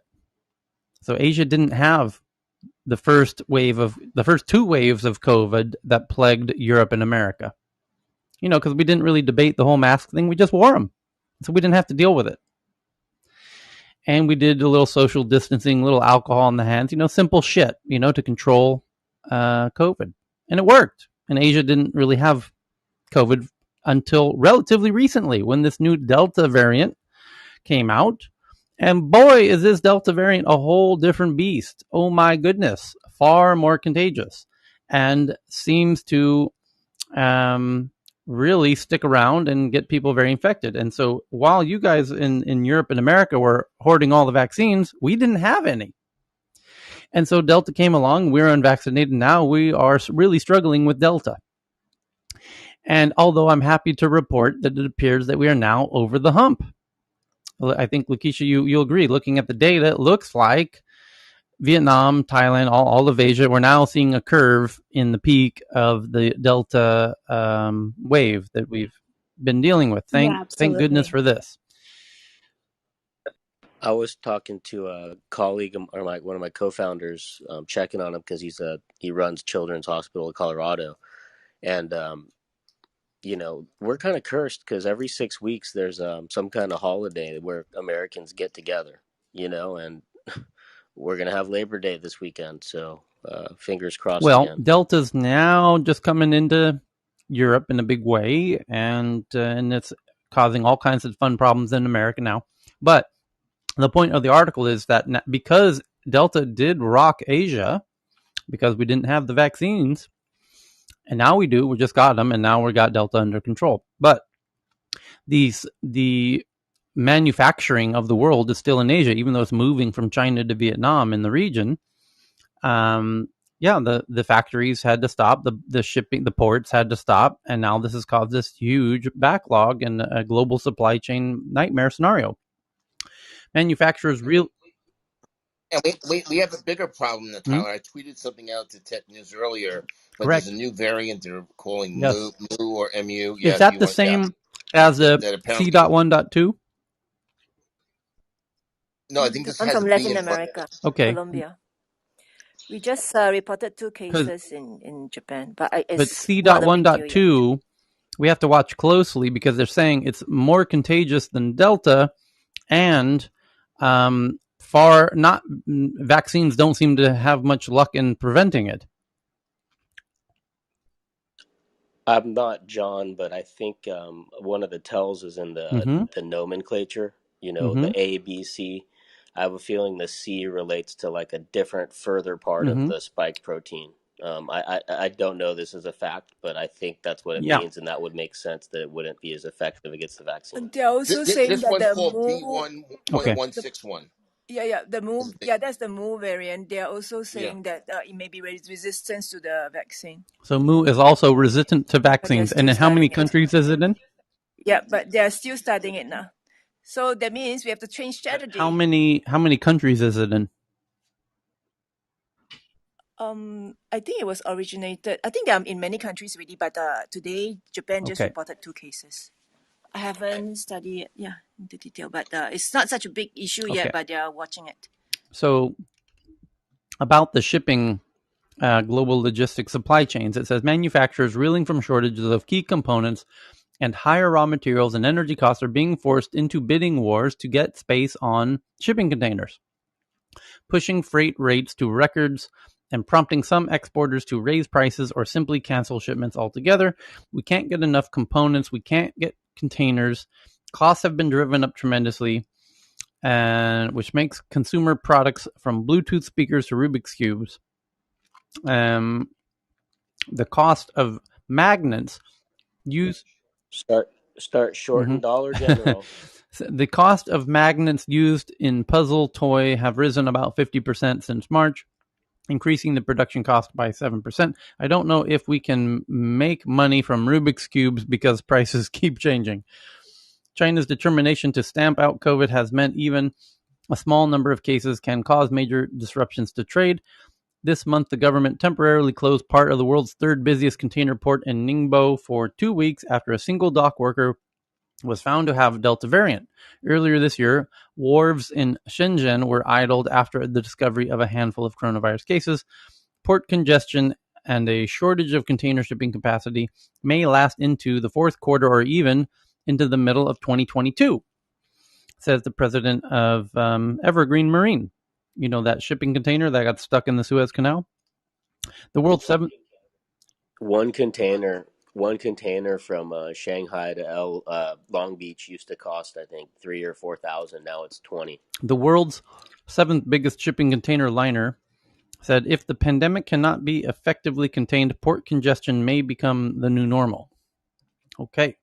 The cost of sending a container from Asia to Europe is about 10 times higher than last year, while the cost of Shanghai to Los Angeles has grown more than sixfold, according to, So Chris is right on that. And then higher freight rates and semiconductor prices could lead to inflation. And the world's biggest bicycle manufacturer makers say that it will raise prices to reflect the increased cost. We are storing up critical components for 1 year of usage because if we miss one component, we cannot manufacture the products. So now you're starting to see hoarding. And when you have hoarding, just like toilet paper, now you're seeing the manufacturers starting to hoard key components, and now that's going to cause that could lead to a domino effect of inflation. It's Tyler, but going back to what you asked, the Mu variants in 39 countries, but like Cheryl said, it may only be 2 here and 4 there, but it's 39 countries the World Health Organization has identified that have it. Yeah, I got it right here. Thank you. List of countries with highest COVID-19. So here I got the Mu article open. Thank you, Cheryl, from Economic Times. The World Health Organization is monitoring new coronavirus variant Mu, scientifically known as B.1.621. It was first detected in Colombia in January and has since been seen in other South American countries and Europe. And why haven't they named the C.1.2 yet, which is in more than 5 countries? I guess it will soon. It has to become a VOC, what they call variant of concern, and then they'll name it. Okay, monitoring mutations. World Health Organization currently identifies 4 COVID variants of concern. That's the highest level, which includes Alpha in 193 countries, Delta in 170 countries. 5 variants, including Mu, are to be monitored. And let's hope that this is not what we think it is. Now, with Mu and C.1.2 both being more contagious than even Delta, which I find, oh boy, and more resistant to vaccines, oh boy, good times. So, the next interesting headline that somebody tweeted in, Alexandra sent in this one about the SEC's boss, Gensler. Crypto has no borders or boundaries, the SEC's boss Gensler tells European regulators. And of course, that's obvious to geeks. That's why we like it. That crypto has no borders or boundaries. That's the whole point. And the fact that the SEC boss from the US has to tell the European regulators that tells you just how stupid these European regulators are. U.S. Security and Exchange Chairman Gary Gensler reached out to the European lawmakers Wednesday with a request for collaboration on issues because any one country regulating this is pointless. You have to build an actual global issue, kind of unified effort to deal with global technologies like blockchains. So if the U.S. blocks it, who gives a fuck? If China blocks it, we don't give a shit. You're going to need the whole planet to ban it. And that's what he's making the point of. U.S. Security Exchange Chairman Gary Gensler reached out to European lawmakers Wednesday with a request for collaboration on issues ranging from cryptocurrency regulations to disclosure rules of risk relating to climate change during a European Parliament committee hearing on economic and monetary affairs. Here's the quote.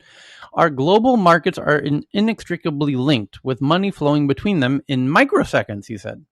New financial technologies continue to change the face of finance for investors and businesses. Gensler discussed the SEC's priorities in financial regulation, including cryptocurrency, its effort to make new rules on digital engagement efforts by app-based stockbrokers, and new disclosure rules on climate change risk. For those who want to encourage innovation in crypto, I'd like to note that financial innovations throughout history don't long thrive outside of public policy frameworks, Gensler said. Unfortunately, this asset class has been rife with fraud, scams, and abuse in certain applications. Many of these crypto tokens have entrepreneurs behind them, and the investing public is looking and hoping for a profit based upon the efforts of those entrepreneurial group. Under our U.S. laws, reviewed by our Supreme Court, that often makes those investment contracts and under our laws a security. We have significant authority that are clear, but we also have some gaps, particularly around which regulator has the power to regulate cryptocurrency exchanges that enable investors to trade digital tokens that are securities and many that are not, Gensler added. But how do you ensure crypto exchanges are really inside the regulatory perimeter, while at the same time not undercutting your current robust regulatory regime? Is an important question for lawmakers, Gensler says. I do think with our legislative body, which Congress's powers, we can address this. And you can hear the tone of mild desperation in their ability to try and bear hug Bitcoin. Can you not?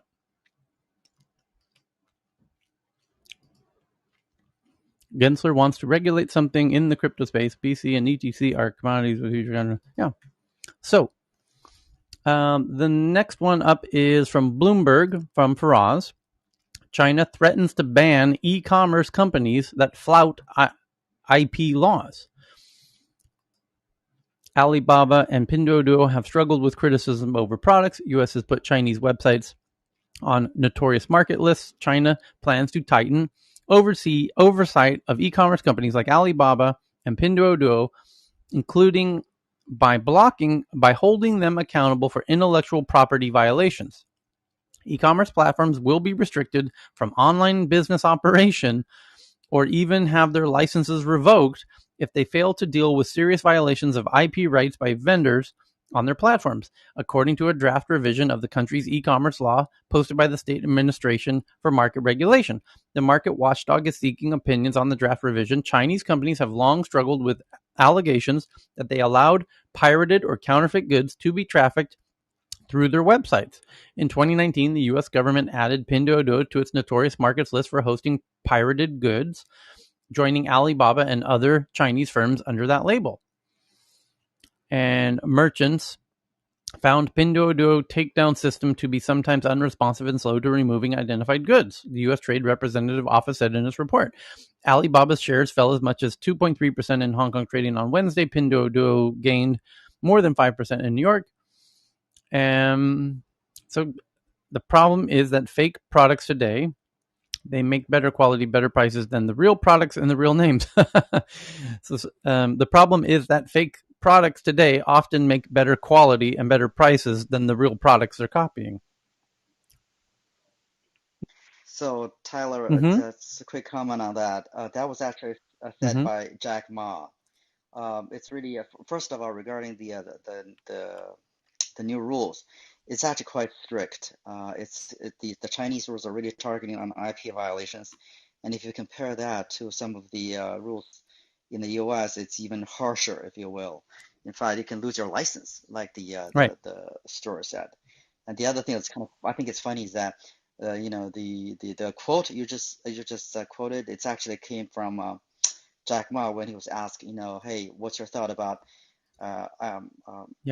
IP violation of the goods on your website? And that's what he said, which is really shockingly Oh God, which is really shocking coming from him.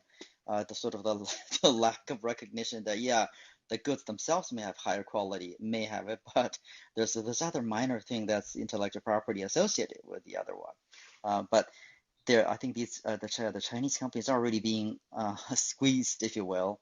You know, Amazon is having really seriously attitude towards some of these problem providers, if you will, for the websites.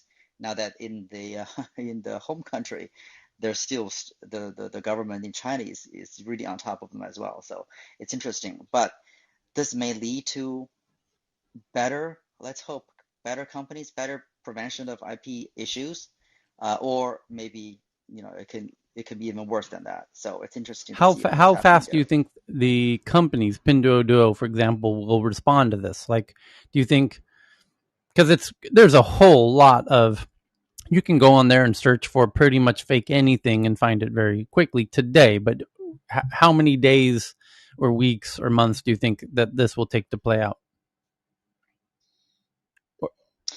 Well, I think it should be relatively quick because I think the rule says pretty clearly that the internal investigation needs to be more needs to be tightened, if you will. You can't just like, for example, you can't just say, oh yeah, we're doing investigations, just wait for us.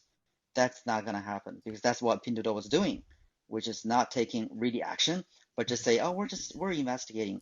I think the new rule is really making it much harsher. I don't have the rules in front of me, but they're gonna have to respond pretty fast because the penalty is very strict. It's not even money. They Right. can take the license away, and that's that's the end really of the serious. business, basically. Okay, so another one coming up here. Oh, we covered Vinay with the NASA with the electronic vehicles, and what's this one here? Oh, from Evan, has a multi-folding screen prototype from Samsung. Samsung just released their Z Fold phone, where it's basically like a book, where you open it and now you have a double-sized screen.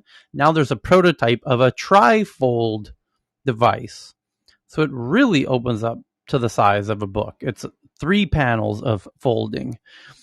That's I'm just tweeting that out now, and thank you to Evan for sending in that one. The next one is from Craig Nielsen. Sends in this one that about mass extinction, the widespread power of U.S. law enforcement to search thousands of cell phones. Upturn investigates the dangerous use of mobile phone forensic tools by U.S. law enforcement, which is no doubt similar to the Cellebrite, based out of Israel, which every law enforcement agency on the planet has to crack your phones without your passwords.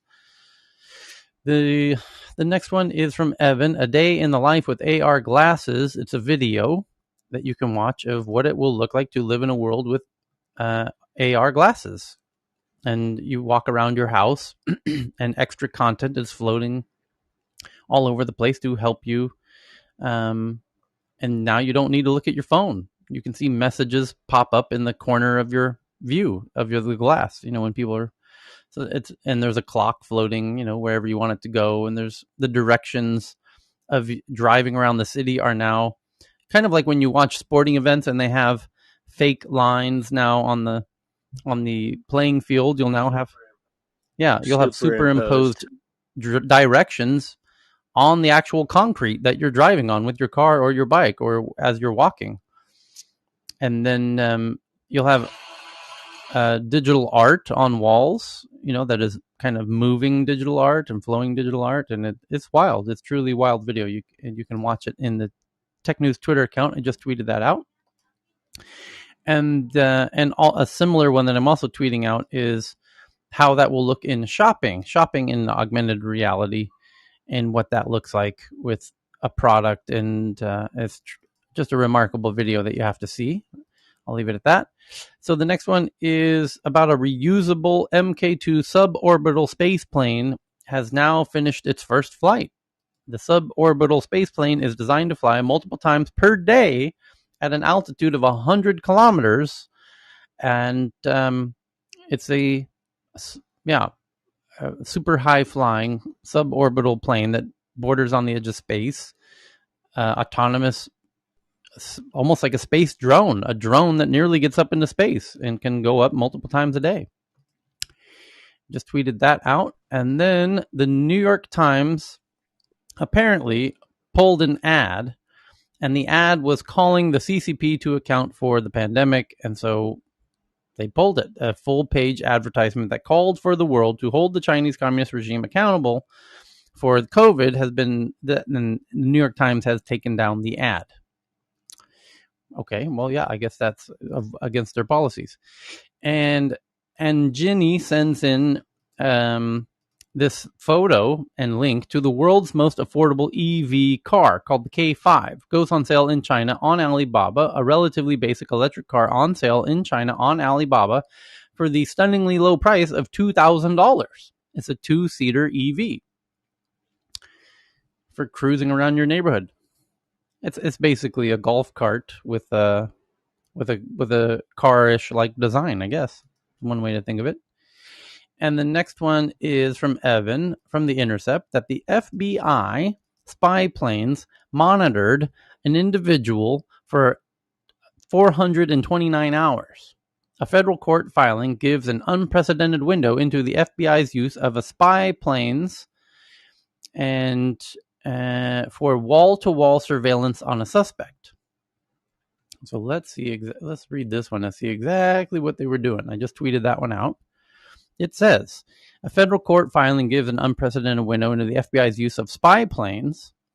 In the spy plane program targeted a man in Florida last year with nearly constant surveillance, logging more than 400 hours in the air with a fleet of Cessna aircraft registered to what appeared to be front companies for the FBI.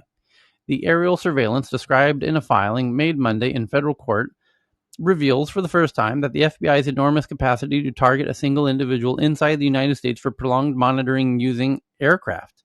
The fleet of FBI planes, often small aircraft, are outfitted with high-tech video cameras and trafficking devices known as cell site simulators that trick mobile phones into connecting to the... Stingers. They're referred colloquially as stingers. These cell site simulators. So basically, if they get within range of your phone thinks it's connecting to a regular cell tower when it's really connecting to the FBI directly. So it tricks mobile phones into connecting to the FBI's device rather than to a legitimate cell phone tower.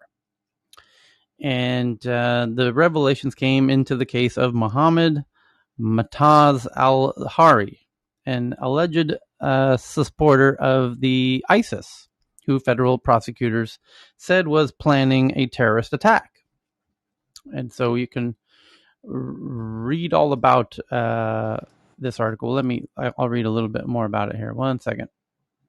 So it says, the revelations came into the case when federal prosecutors said he was plotting a terrorist attack in the Tampa Bay area.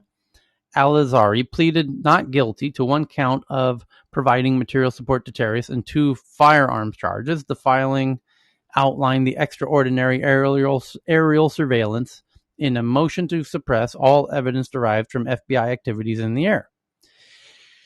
Samuel Landis, a federal public defender, argued in the filing that the FBI's aerial surveillance was illegal, warrantless search, and that information obtained from the surveillance may have been used to recruit informants and justify search warrants, as well as authorize highly invasive monitoring under the Foreign Intelligence Surveillance Act.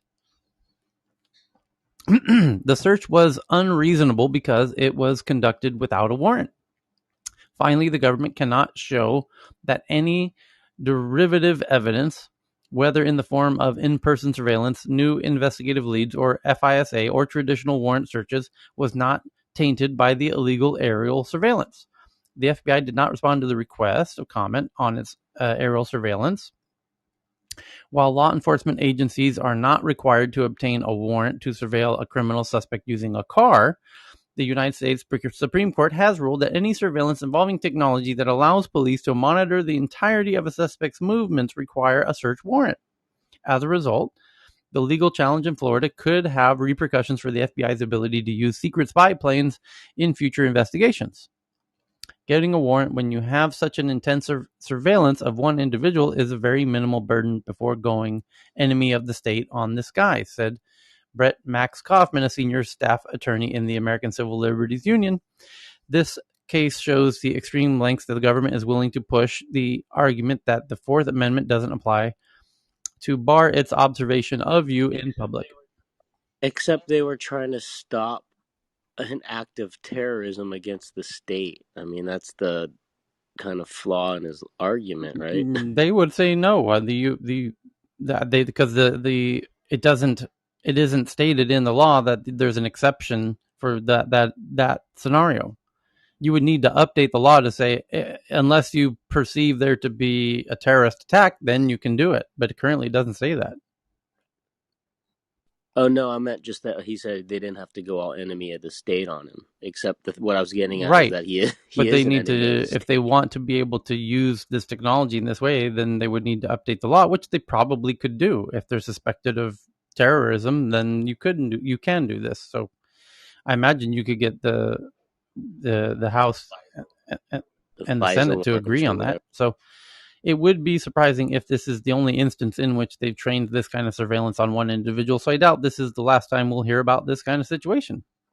The existence of the FBI spy plane program was revealed after a 2015 protest in Baltimore, following the death of Freddie Gray in police custody. At the request of the Baltimore Police Department, the FBI dispatched Cessna aircraft to monitor crowds. And a year later, the FBI released that video footage to the public.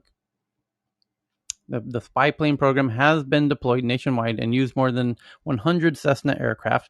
Tail number registration records for the FAA show that many of these aircraft were owned by what appear to be FBI front companies such as KQM Aviation and PXW Services.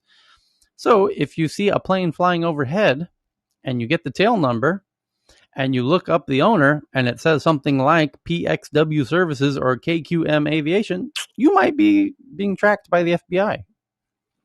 Surveillance cameras are mounted on the underside of the planes on the pilot side. Pilots fly in a clockwise pattern in order to keep the camera constantly trained on targets. So again, if a plane is flying over your house in a clockwise circular pattern, that might be an indication that you are being tailed by the FBI. What was that movie with Ray Liotta, the Goodfellas or whatever? How about why not use a drone? The same would apply. The ruling is if you are able to track a person's movements, very thoroughly, then you need a warrant for that. And you can do it in a car because the car is not able to really track a person's movements very thoroughly. But does drone need to be registered in US now? You can't use it, Cheryl. This is the point. You can't use any device that you can't. No. I'm saying that if the drone is not registered, how are they going to? It doesn't matter. You can't use it. That belongs to. Great. Yeah. It doesn't matter whose it is. You can't do it. Could this potentially set precedents for aerial pursuits and stuff? Oh, you mean of a car in pursuit by a news agency? Yeah, is that a different law because there's no warrant at that point? That's kind of a funny. You can't even identify them. Just say, dude, I'm chasing this person. FBI planes using data from flight tracker website Flight Radar 24 found that the FBI used its aerial surveillance program following the 2015 San Bernardino shooting. Similar this is exactly your point right here. So the San Bernardino shooting, in which the people involved killed 14 people and wounded 22 others at a company holiday party, 2 aircraft circled the scene of the shooting. BuzzFeed reported within the following week, flight records showed that 3 different FBI aircraft circled the mosque where he attended. Until now, however, it has not been understood how the FBI used its fleet of spy planes against an individual criminal suspect. The one day the FBI didn't surveil the person by air was the one during which he was receiving inpatient mental health services. Okay, interesting article. Anyway, so the next one is from Faraz, that Burning Man is completely in virtual reality this year. It's moved entirely online for 2021 over COVID concerns, allowing festival goers to roam the space from the comfort of their own homes. However, there is the Renegade Burning Man, which was live streamed, which is in previous years difficult to do because there wasn't really any connectivity out there in the early days. And it's there's now headlines coming out that man hurt in dune buggy crash out at Burning Man Renegade. And Renegade official festival sees man hurt in dune buggy crash. And there's a live stream for the Renegade Burn. So basically, and here it is right now. I'll tweet out the live stream on YouTube right now. And I got to be honest, it looks a lot like normal Burning Man. So there are people out there. Yeah, there might be Starlink dishes out there for sure. And Elon Musk used to go to Burning Man every year, kind of religiously. So, live stream from the playa began on the 29th. We'll be broadcasting the live views of the desert. I just tweeted it out to the Tech News Twitter account. And if you look at it, you'll say to yourself, well, by golly, that looks a lot like Burning Man, because it is. It's funny, is it to get back to real Burning Man, they had to have this crisis, right? Because what people complained is that Burning Man was kind of becoming more corporate, like the millionaires flying in on their jets and And so when you look at the live stream, yeah, this is more going back to the OG Burning Man vibe. It's Renegade Burning Man. No one paid any tickets because it's actually quite expensive to get tickets now. Have you ever been? Tyler? It's always on my birthday, so I always have other plans. I've never been either. I'm boring, I've been with my wife 20 years, so we haven't done anything. I lost all interest when it moved out to the Black Rock Desert. Prior to that, it was a much cooler thing that my friends were involved in, in a much more intimate thing. And, so anyway, the official Burning Man is virtual, or you could go to the actual place where they normally do it and join the Renegade Burning Man, which is nobody's promoting other than me on the live stream on our Twitter account, which you can watch. Interesting that it's being live streamed.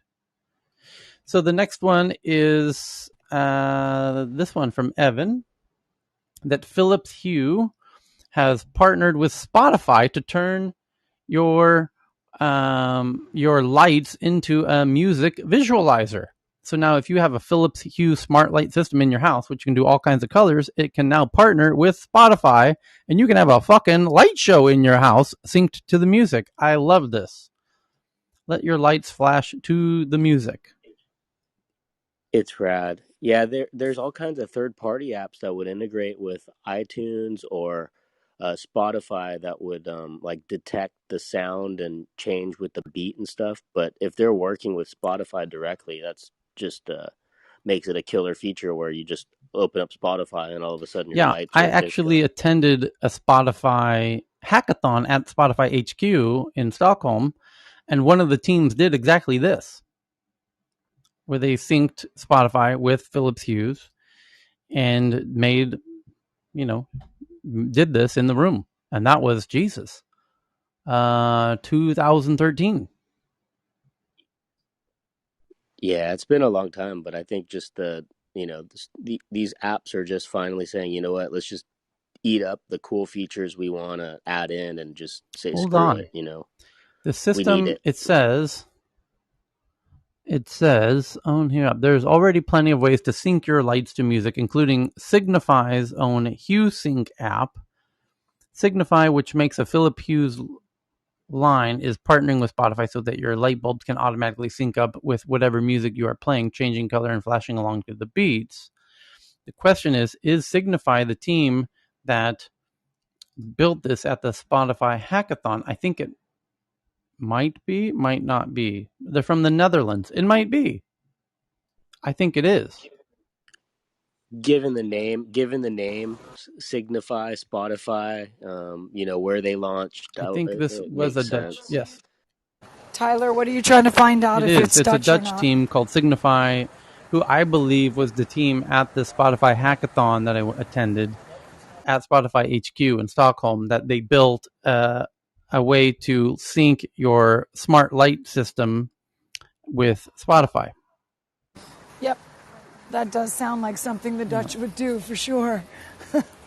Because they connected to the Philips lighting, where you go into the house and it connects to the Google Assistant, the lighting of Philips, and your smartphone, and it allows you to turn everything on when you just kind of come in by saying one command. Yeah, so a woman in Oregon crashed her Tesla and is arrested for driving under the influence, probably alcohol. She was drunk, after trying to use the autopilot to get herself home while leaving a bar, thoroughly intoxicated. The latest chapter in the autopilot saga comes from Oregon, when a 63-year-old woman now faces charges of driving under the influence of intoxicants after trying to have her Tesla drive her home last week. Oregon State Police were not amused, writing, "DUI is a DUI, even if you think your Tesla can drive you home," on their Facebook page. The post continues, troopers responded to a 2-vehicle non-injury crash that occurred in a parking lot, and the driver tried to initiate the car's autopilot to take her home, but ended up crashing into another car. The driver showed signs of impairment, and can't use your Tesla autopilot to get yourself home from the bar just yet. Maybe soon, but not yet. And the next one's from Wall Street Journal. And the Wall Street Journal headline says, "You are living in the age of stupidity." Oh, sorry. You are living in the golden age of stupidity. Kind of proving their point with my misreading of the headline. The convergence of many seemingly unrelated elements has produced an explosion of brainlessness. Oh boy, I could not agree more. Stupidity, Jean Cocteau remarked, is always amazing, no matter how used to it you become. We live in the golden age of stupidity. It's everywhere. President Biden's conduct of the withdrawal of Afghanistan will be remembered as a defining stupidity of our time. One of many, the refusal of tens of millions of people to be vaccinated against the novel coronavirus will be analyzed as a textbook case of stupidity en masse. Stupid is as stupid does, or in the case of vaccination, as it doesn't do. Stupidity and irresponsibility are evil twins. The slow motion zombies assault on the Capitol on January 6th was a fittingly stupid finality to the Trump years, which offered dueling stupidities. Buy one, get one free. The political parties became locked in a 4-year drama of hysteria and mutually demeaning abuse. Every buffoonery of the president and his people was answered by idiocracy from the other side, which in its own style was just as sinister and just as clownish. Cable news provided the Greek chorus. American government and politics became cartoons. The Democrats all knowingly played Wile E. Coyote to Mr. Trump's Roadrunner. I love that line. Twice, the Democrats' Acme impeachment committee rigged up a big bomb, lit the fuse, and held its ears. Both times, the Roadrunner sped away, beep, beep. Fantastic. This is really good writing.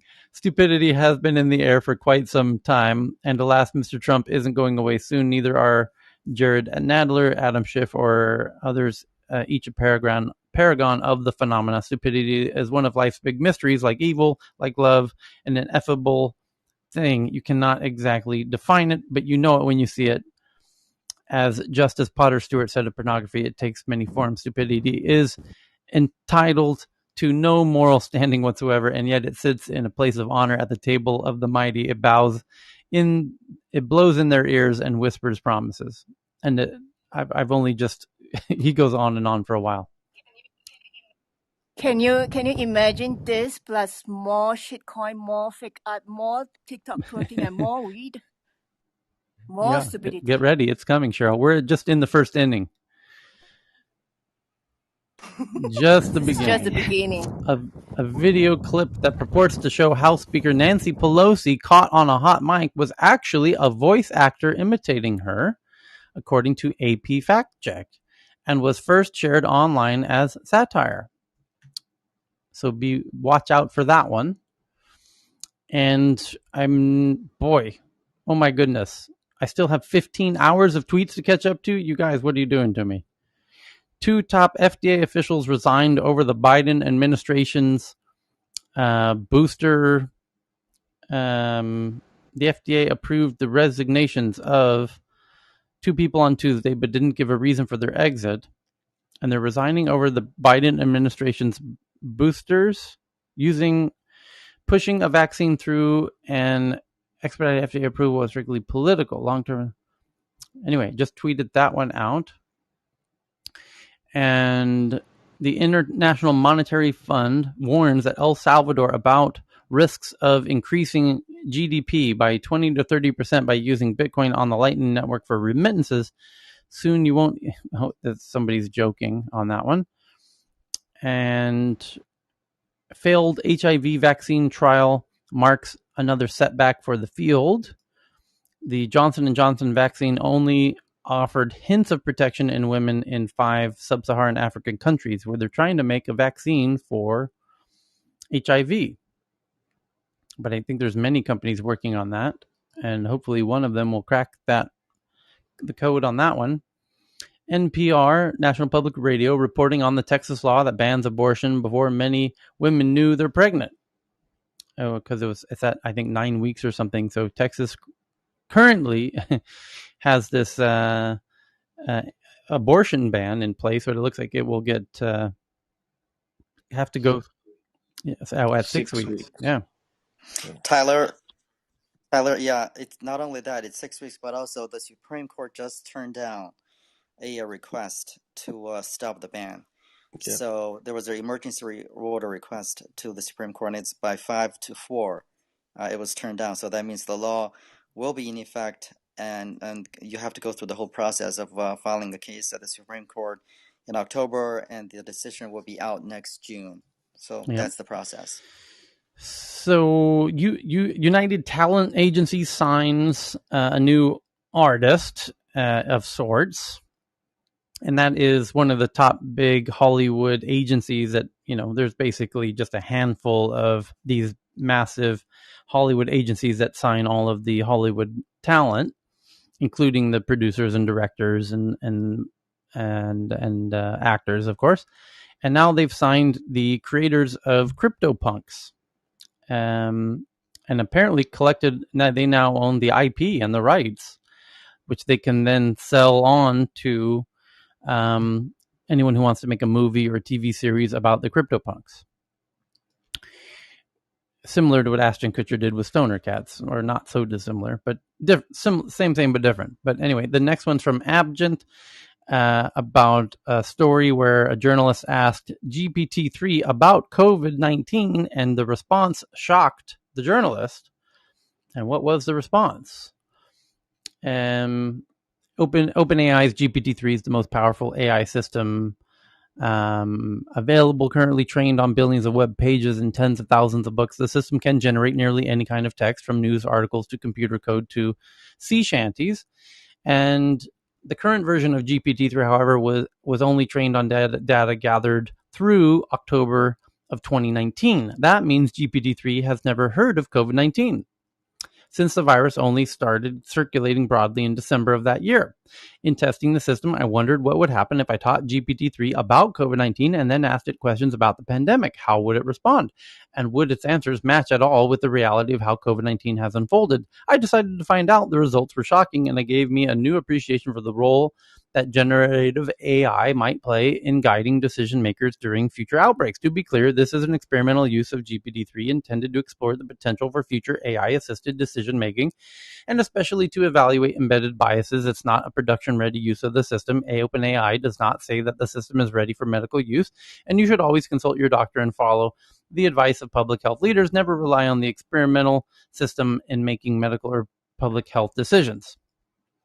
This should be fun. To pose a question to GPT-3, you can't simply program it as you would a computer. Instead, you provide the system with a written prompt. And so the prompt they gave, I began by giving GPT-3 general prompts about the pandemic, such as a novel coronavirus was discovered in Wuhan, China in December 2019 and began to spread worldwide. The general prompts yielded a vibrant, diverse set of responses, all in a wildly different formats. GPT-3 generated Socratic dialogues about COVID-19, imaginary scientific papers with fake authors, pretend instant messenger exchanges between people discussing the virus, and more. It seemed to struggle with the idea that my prompt represented reality. In many cases, it turned my prompt into a book or a movie pitch, as if a sudden global pandemic was so unbelievable that it might be part of a work of fiction. Eventually, I settled on two approaches that provided more structured and coherent results. For the first approach, I set up GPT-3 as a system designed to answer questions, something which it excels at doing. I gave it a bit more background about the virus and my intent, including in 2020, there has been a global pandemic of a novel coronavirus. I am highly intelligent questioning answering bot trained to answer questions about the pandemic. I also gave the system two generic sample questions and answers provided by OpenAI, which are used to prime the system to act as a question answering bot. I then started asking it questions about the pandemic. First, I asked how COVID-19 came to be with the question, how did the virus jump to humans? What were the intermediary animal hosts? The system responded that the virus jumped to humans from bats. Holy shit. The intermediary animal hosts are unknown. That mostly squares with today's science. Although there are concerns about potential laboratory leaks somewhere in the process, the general consensus is that COVID-19 did originate from bats, and any intermediaries and pangolins, right? are indeed still unknown. Next, I asked about the virus's impact in response to the question, what populations are most affected by the virus? GPT-3 responded, the populations most affected by the virus are the elderly and those with chronic illnesses. Fuck me. That's completely true. According to a study, when I dug deeper, I asked, what other conditions make the virus worse? GPT-3 even correctly predicted the specific conditions most associated with mortality. It responded that asthma, diabetes, and kidney disease would lead to worse COVID-19 outcomes. According to Nature study, severe asthma, diabetes, and reduced kidney function are indeed three of the most significant pre-existing conditions predicting whether a patient is at risk of death from COVID-19. Again, it did all this while knowing nothing about the actual COVID-19 pandemic beyond what I told it in my prompt. All its conclusions were presumably based on its knowledge of coronaviruses of the previous global pandemics. Although it got age and health-related risk factors correct, however, GPT-3 overlooked social ones. According to Nature study, being male and being a person of color also put patients at higher risks of dying from the virus. When I asked GPT-3 about the racial and gender factors, it said that the virus will impact males and females equally, and that Caucasians and Asians would be most affected by the virus. That's an interesting blind spot. While the system got the medical aspects of risk essentially spot on, it missed more complex social factors, which changed the virus's impact. It faltered in a similar way when I brought about mask wearing. When I asked, will people be willing to wear masks in the U.S. to stop the virus from spreading, GPT-3 responded that people in the United States will be willing to wear masks to stop the virus from spreading. The virus is spread through the air, and masks will help prevent the spread of the virus. Super, super interesting. And what would happen then if GPT-3 did be updated to today, which GPT-4 will be? It's going to be mind-blowing. GPT-4... The problem is the government version of that, and I'm sorry to preach, but the mask thing, right? Like, it was all over the place, and the original intention of them telling us that the N95s were not effective was to keep us from doing a run on them, right? Like, because we did the toilet paper run, and that was disastrous for us. Yeah. You know, another turning point in the U.S., at least, actually goes back to Texas. It was the lieutenant governor of Texas that said he would be willing to sacrifice his life for his children's. And I think, you know, even when he made that statement, or his grandchildren's, and even when he made that statement, I thought, okay, so clearly he has access to some information that's not in the mainstream. And I think, you know, once that happened is when we saw a complete diversion from, you know, maybe some levels of preparedness that were, you know, starting to roll out at a national level to we've got to get back to business for the economy. Yeah. So, I mean, it's interesting to see how all of these factors kind of, you know, play out together. Okay. So the conclusion of this article, the journalist says, they ask GPT-3, when will the pandemic end? What a great question. Its response, 2023. IKEA invests in Israeli buy now, pay later fintech firm. IKEA invests in Israeli buy now, pay later firm, which own IKEA, the Inca Group, which is the group that owns 389 IKEA stores and e-commerce operations in 32 countries. It's basically IKEA. Receives minority stake in Gifty. And this is quite interesting because IKEA is Swedish. So is Klarna, who really pioneered and popularized the whole buy now, pay later phenomena. No, they're both Swedish. So you have Klarna and IKEA down the street from each other. And Swedes love to work with Swedes. So why isn't Klarna working with IKEA? Maybe it is. In Scandinavia. Is Johan on stage? Is there? Do we have maybe? Is Sarah in the audience? Any Swedish friends in the audience who can tell us if IKEA and Klarna have partnered in Scandinavia on their checkout? Is Scarra maybe Swedish? So anyway, it would be surprising if they hadn't, because Klarna's Annika might know. Annika's in the audience, so let's see if she knows. Or Nicholas, who was on stage previously. We'll find out soon. Anyway, but IKEA was one of the first, Swedes knew before anybody that buy now, pay later was going to be huge, because it was huge in Sweden before anywhere else. And so interesting to see IKEA investing in, not only, we have to assume they're using it if they're investing in it. And this is one of my favorite parts of tech, honestly, which is big companies like IKEA, if they partner with a startup, that startup becomes incredibly valuable very quickly. Like if Starbucks, when they were partnering with my startup's value goes up tremendously. So why not invest in that startup, 5 days before you partner with it? Because once you invest in it, then you partner with it, then it goes up 10 times in value. Oh, what a genius investor you are. So I'm surprised this stuff doesn't happen more often, honestly. But IKEA invests in Israeli buy now, pay later, which makes me think they'll probably use it too. And then if IKEA is using this buy now, pay later, this Israeli startup, not Klarna, that'll give a lot of visibility to this Israeli buy now, pay later system globally, because people use IKEA almost globally. So very interesting indeed. Thank you for sending that one in, Renjint from Stockholm. And then we covered the GPT-3 article. Thank you, Abjit. The Wall Street Journal says they have an exclusive that Apple plans a blood pressure monitor in the next Apple Watch. Big development from Apple, who's planning to add blood pressure and a host of other health functions to its smartwatch, including a thermometer, which can be used for fertility planning. Because if you have a permanent thermometer, I think as many women who are attempting to become pregnant, the key is to monitor your temperature during ovulation. And if you can basically zero in on the ideal moment of ovulation due to minute temperature changes, although let's hope it's not COVID, but it could also be helpful. And it already does it already have not yet, but I believe no doubt they're going to try and add every sensor you can imagine over time.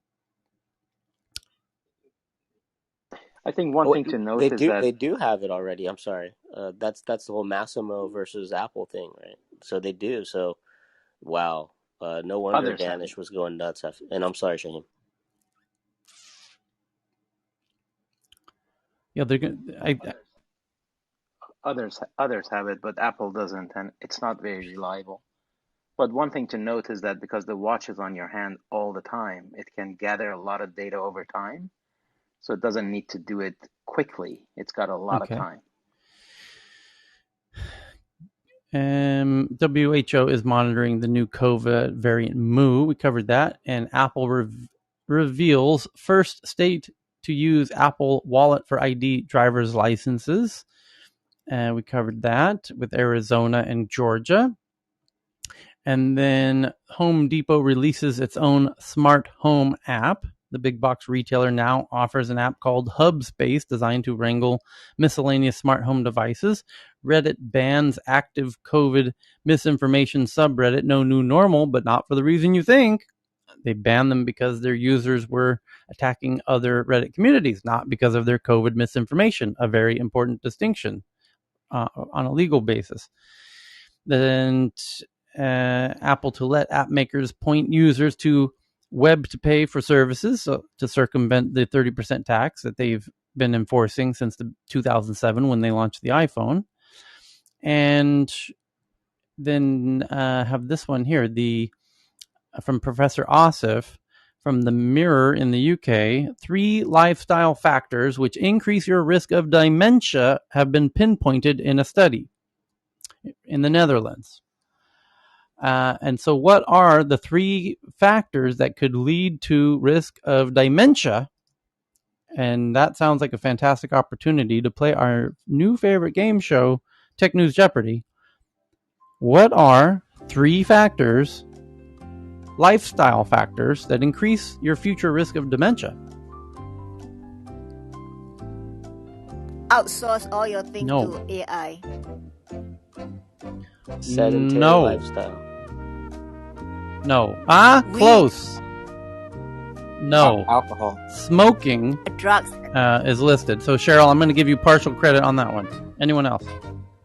Okay. I don't need it. Bad Thank diet, high blood pressure, and smoking could lead to dementia. There you go. So, it does say about alcohol in there, but it's okay. lower down the list. So what else do we got? BitConnect founder sued as SEC alleges $2 billion crypto scheme. Apple to allow Spotify and other media apps to link to websites for payment.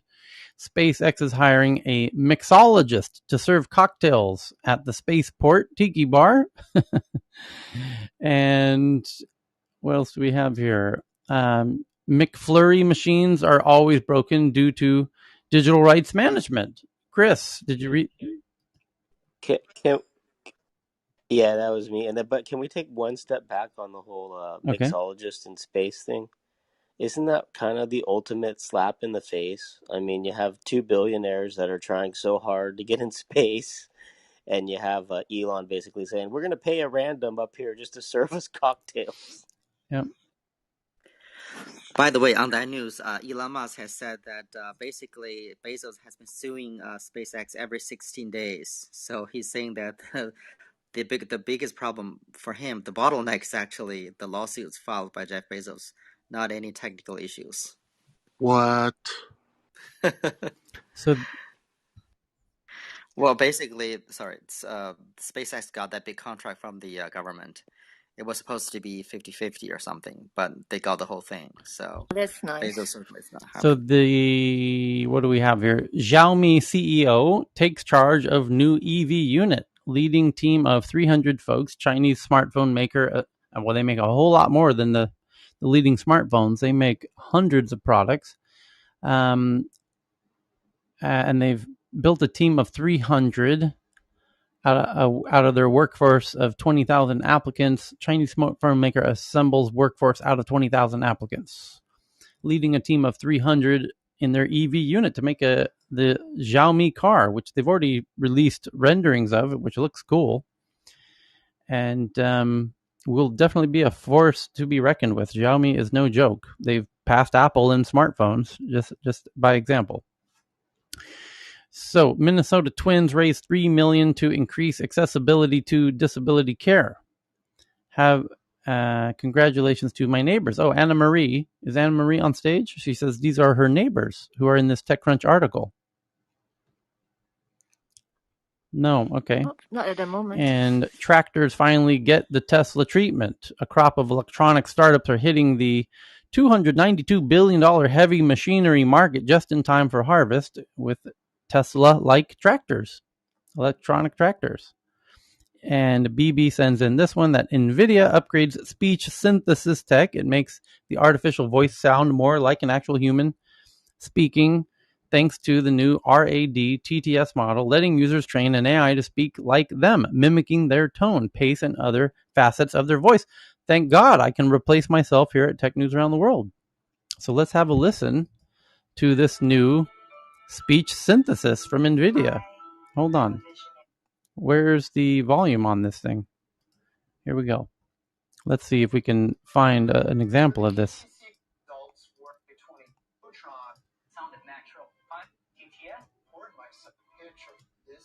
Here we go. Here's an example.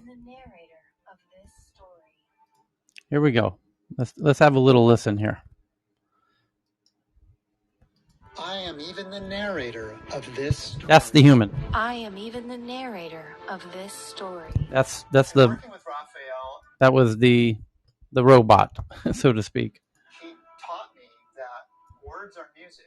Speech has there's more here. As a speech researcher from the music background, I'm always listening to My Love Has Come Along. With this model, oh, that was the robot singing. Okay. Tyler, it would be more interesting if it can emulate accents, like the perfection of somebody's speech. Yeah, they say that previous speech synthesis models offered limited control over a synthesized voice, pacing, and pitch, so attempts at AI narration didn't evoke the emotional response in viewers that talented human speakers could. By training the text-to-speech model with audio of individual speech, this new model can convert any text prompt into the speaker's voice in a much more realistic way, with the kind of emotional cues in the voice. With this interface, our video producer could record himself reading a video script and then use the AI model to convert his speech into the female narrator's voice. So that's like a deep fake of a voice. Using this baseline narration, the producer could then direct the AI like a voice actor, tweaking the synthesized speech to emphasize certain words and modifying the pacing of the narration to better express the video's tone. Very interesting indeed. Okay. So we can expect a female version of Tyler's voice in the tech news next time? Although I'd rather have like a nice Al Green, like a gospel singer like style, soothing voice perhaps. So the next we got the Texas law one. Stop selling arms to non-state actors, China urges. In Beijing frets over arms trade as U.S. weapons seized by Taliban, bought by Taiwan, according to the South China Morning Post. And South China Morning Post also reporting on Beijing's foreign ships move may go the same way as ADIZ, which is watch out for this story in coming years. A new requirement for foreign vessels entering Chinese waters to report ship and cargo information may be difficult to enforce, observers say. And next one, digital fasting, the idea of not using your devices. Twitter versus Coup. Indian app jumps to whopping 10 million users. The Twitter competitor in India, still gaining traction with the Indian users. And the FTC has banned the stalkerware firm. We talked about that one. SpyPhone now got banned. And the people who were victims of it will be notified that their phones were hacked. Amazon seeks to hire 55,000. We covered that. And look at this. This is a really terrible one. This is The Verge. Come on, guys. Amazon. The headline from The Verge says Amazon isn't denying its CEO saved an exec from being fired for discrimination. That is a truly distorted headline. Just because a journalist asks for a comment from Amazon saying, did your CEO save an executive from being fired? Amazon isn't even responding to this tech blog on that question. They're ignoring the opportunity to comment. And so they made the headline, Amazon isn't denying. Well, no, they didn't respond to your dumbass. So their lack of comment isn't, as you say, tacit refusal to respond. Amazon isn't denying its CEO saved an executive from being fired for discrimination. Well, yeah, they're ignoring your stupid ass. Is the Amazon ignores our dumb asses is a more appropriate headline, Verge. Amazon isn't denying because you asked them a question they think is stupid. They didn't respond. That's like I could walk around. Cheryl, don't answer my question. Cheryl, do you kill puppies every night? She didn't answer. Oh, I got a new headline. Cheryl's not denying that she kills puppies every night. That's what they're doing. The Verge, that's really fucking retarded. Sorry, it's absolutely juvenile. That type of journalism is what people hate. That's why you're dying. Stop with that nonsense. I know you hate Amazon. I know you want them to look bad. And when you do this, it makes it perfectly clear that you're not objective. You're not doing journalism. That's not journalism. There's nothing objective about that. You're showing that you hate Amazon. You're showing you're incapable of writing real journalism about Amazon. You're showing you're not journalists. Stop doing that. Why are you what the fuck are you doing? The founders were so concise with the language. More and more when I hear freedom of the press, I don't think freedom of the press means they can go do whatever. They mean freedom from being bought. I think that's what they meant. Who knows? China appears to be working on a clone of NASA's Mars helicopter. Okay, that's from futurism.com. Just tweeted that out. Logitech's USB dongles bolsters encryption for a new wireless mouse. That's good because it was found recently that a really popular mouse was easily vulnerable and letting through the USB mouse, hackers were able to get into computers. So now they need to have better encryption on wireless mouses. So that's good. Toyota takes commanding lead in EV patents, but no match for Tesla in sales. Well, that's good. You're now 10 years behind and catching up. You're at the patent level. That's nice. So 10 years from now, you'll actually start making some EVs, Toyota. That would be great. Apple's market cap hits all-time high once again, breaking the $2 trillion mark. That's great. Kidney damage linked to long COVID. Another hidden COVID risk, lingering kidney problems. According to the New York Times, a large veteran study shows that COVID-19 survivors were 35% more likely than other patients who have long-term kidney damage. Kidney damage will adversely impact pregnancies as well, according to this article. So, well, that's my comment, the last bit, because in pregnancy complications, pregnancy itself leads to excess pressure on your heart and your kidneys and stuff, and kidney damage is associated. So I'm predicting that with long COVID, there will be a lot more people with pregnancy complication who are otherwise healthy. By the way, on that point, Tyler, there was a new study just came out showing that vaccine could help with long COVID symptoms. In other words, those who are vaccinated tends to have less likely a chance of having long COVID. Okay. It just came out yesterday. And then Poppy sends in this one from the BBC that Facebook says it helped people flee Afghanistan. As Facebook now realizes everything they do is being scrutinized about how, they're the headlines yesterday, if you put two and two together, is they helped people storm the Capitol on January 6th. And so Facebook wants everyone to know we helped people flee. Well, how did you help people flee exactly? Facebook has told the BBC, like Facebook's just calling up the BBC, hey, BBC, yeah, guess what we did? Hey, we helped people flee Afghanistan.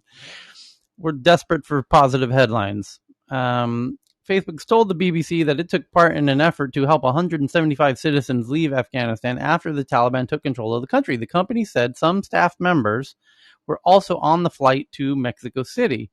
The Mexican government confirmed that the flight was carrying activists and independent journalists, along with their families, including 75 children. Multinational companies and organizations have continued to pull out of Afghanistan. In the process of assisting Facebook employees and close partners leave Afghanistan, we joined an effort to help a group of journalists and their families who were in grave danger, a Facebook spokesperson told the BBC. Oh, you were getting your own people out of Afghanistan, and you figured, well, we might as well help other journalists.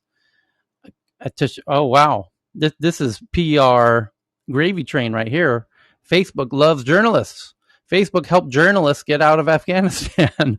We don't hate you, journalists. We're not killing you. Everyone sharing articles for free on Facebook isn't killing your business. We love you. We're helping you get out of Afghanistan. Facebook helps journalists save their lives by helping journalists get out of Afghanistan. If we really hated you, we would have left you in Afghanistan.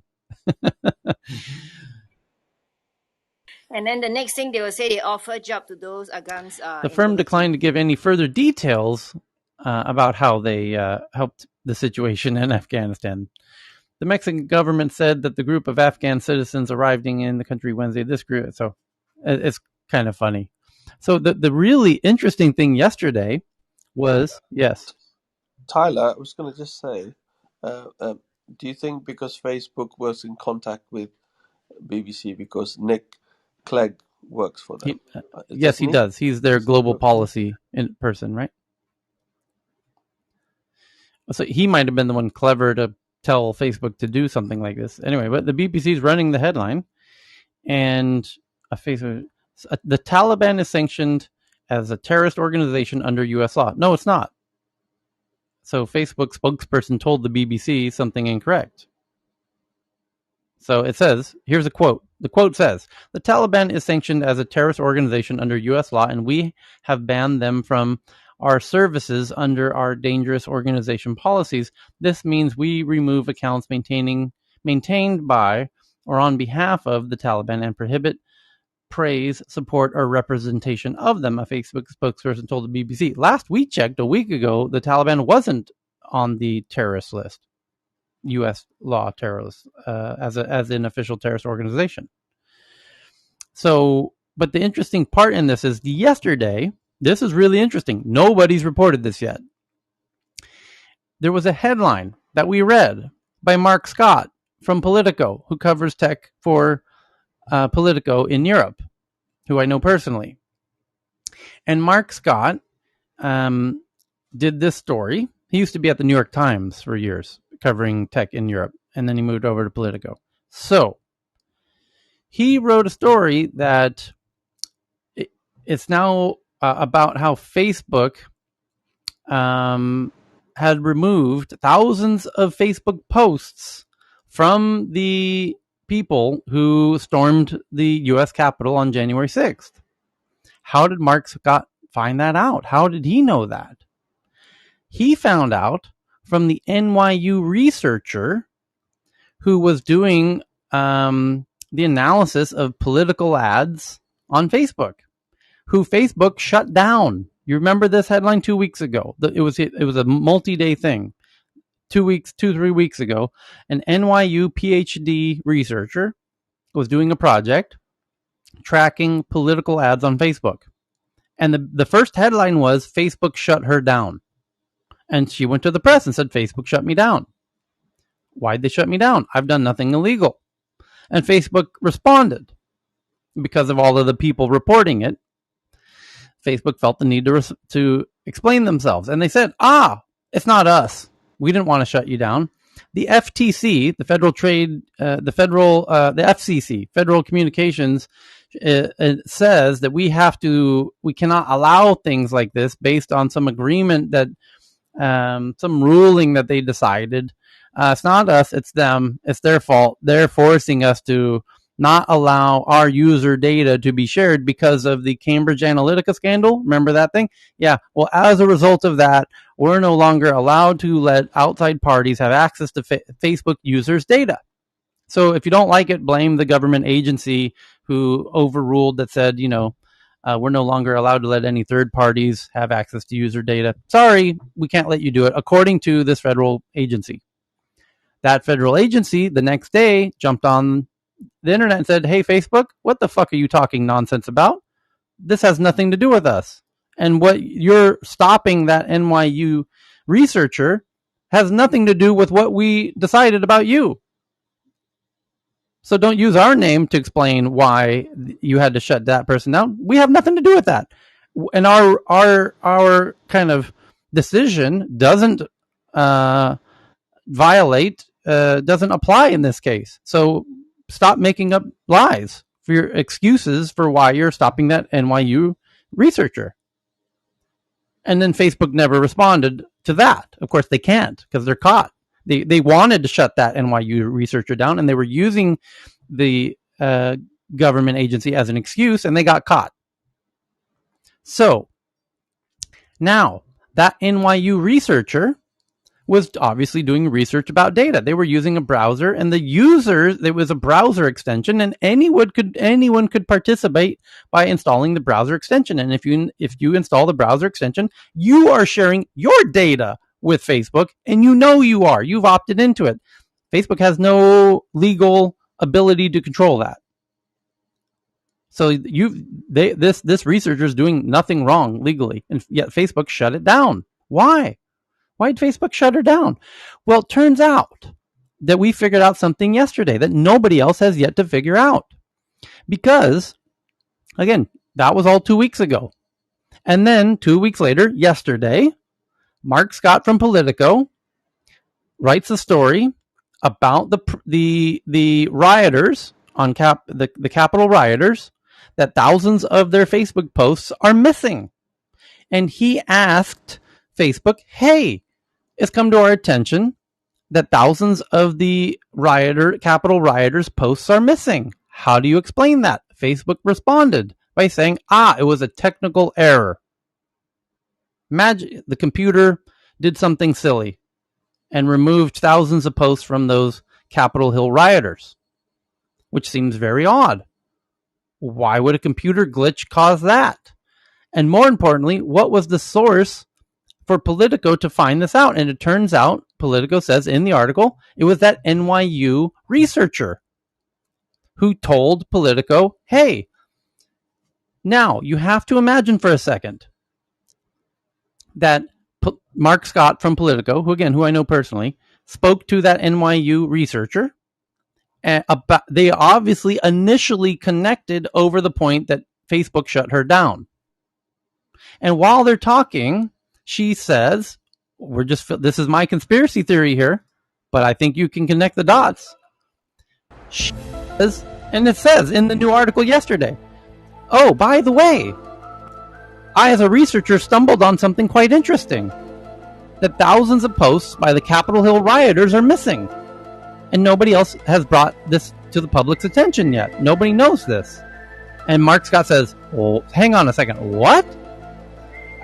How around the same time that you realized that thousands of posts by the Capitol Hill rioters are missing, Facebook shut you down. Is that what you're saying? Well, yeah, Facebook shut her down, and she also found out, she was the one who found out, based on her analysis as a researcher, that the Capitol Hill rioters' posts are missing, and Facebook shut her down. Why would they do that? Well, the obvious assumption here is that those Facebook rioters' posts, if you look at them, show that Facebook didn't remove the content that was responsible for them coordinating their riot on the Capitol. Facebook could have, while that content's happening, played a more active role in preventing that. And they didn't. And the riot happened. The riot could have been prevented if Facebook had done, what they claim they want to do. But they didn't. And the receipts are there. So they hid them. They realize they have to hide that content because they are an accessory. They're an accomplice to the January 6th Capitol riots. And that's why. Do you think they could be subpoenaed? Do you believe they could be subpoenaed? Well, we will find out. Enough? But the point is the source of that revelation is the NYU researcher that Facebook shut down, blocked all from Facebook altogether. And by the way, she was a guest on one of Justin's programs just like a few weeks ago.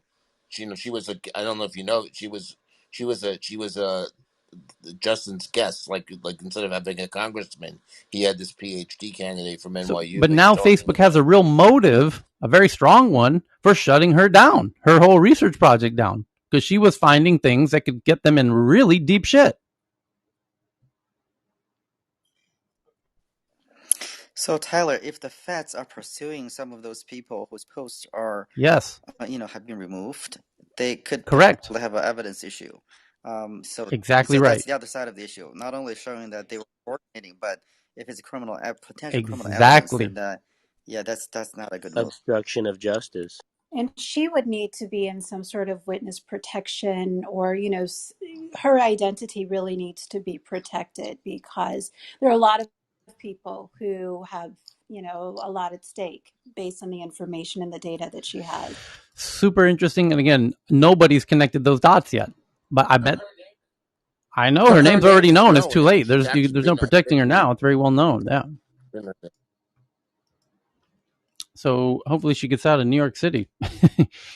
But super interesting evolvement here. And now that's what 6 hours ago, BBC reports that Facebook tells us, the BBC, that it helped people flee Afghanistan. Well, why is Facebook calling the BBC to tell the BBC, hey, we help people leave Afghanistan? That's really peculiar behavior, unless you're desperate for positive headlines the day after it might be revealed that you are an accomplice to the Capitol Hill riots, or an accessory, I think is a more accurate legal term. And it raises the question about BBC's due diligence. Well, they're just reporting what Facebook is telling them. And they keep saying, Facebook tells us this, Facebook told us this, Facebook said that. We can't confirm any of it. They're just telling us. So, a glitch in Amazon cloud service hits Japan brokers and airlines. Twitter tests safety mode feature to silence abuse. And it's quite an interesting way that they're doing it, where if user A is abusing user B, now user A will be soft shadow banned from any further future interactions of user B. They're not removed from the platform. They're just causing a shadow ban between different entities within Twitter, which is an interesting way to do very targeted shadow banning of behaviors. It's investigation into hacked map of UK gun owners. BBC's reporting. Animal rights activists have published a map of thousands of gun owners and their addresses in the UK. Oh my dear God. That's called doxing. I understand animal rights activists are shooting themselves in the foot, no pun intended, with this one. Probably not the right group to dox. Those aren't people you want to be fucking making problems for us. All the gun owners, animal rights activists, and putting their the gun owners and their addresses on a map. I'm pretty sure that's against some regulations of some privacy laws. They don't take the flaming bags of poop very well. Okay, so after proudly celebrating women, Alibaba faces reckoning over harassment. A rape accusation. This is from the New York Times. A rape accusation at the Chinese e-commerce giant Alibaba has shed light on a work culture that some former employees say is humiliating and toxic. Yes, just for the record. Any big company with more than 100,000 employees, like Alibaba, I'm not defending Alibaba, I'm just making the general observation.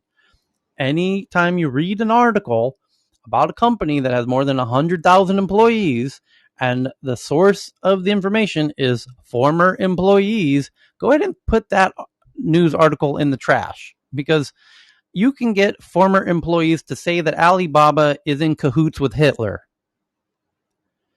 Literally. I could get former employees of Google to say that Google's CEOs are actual aliens.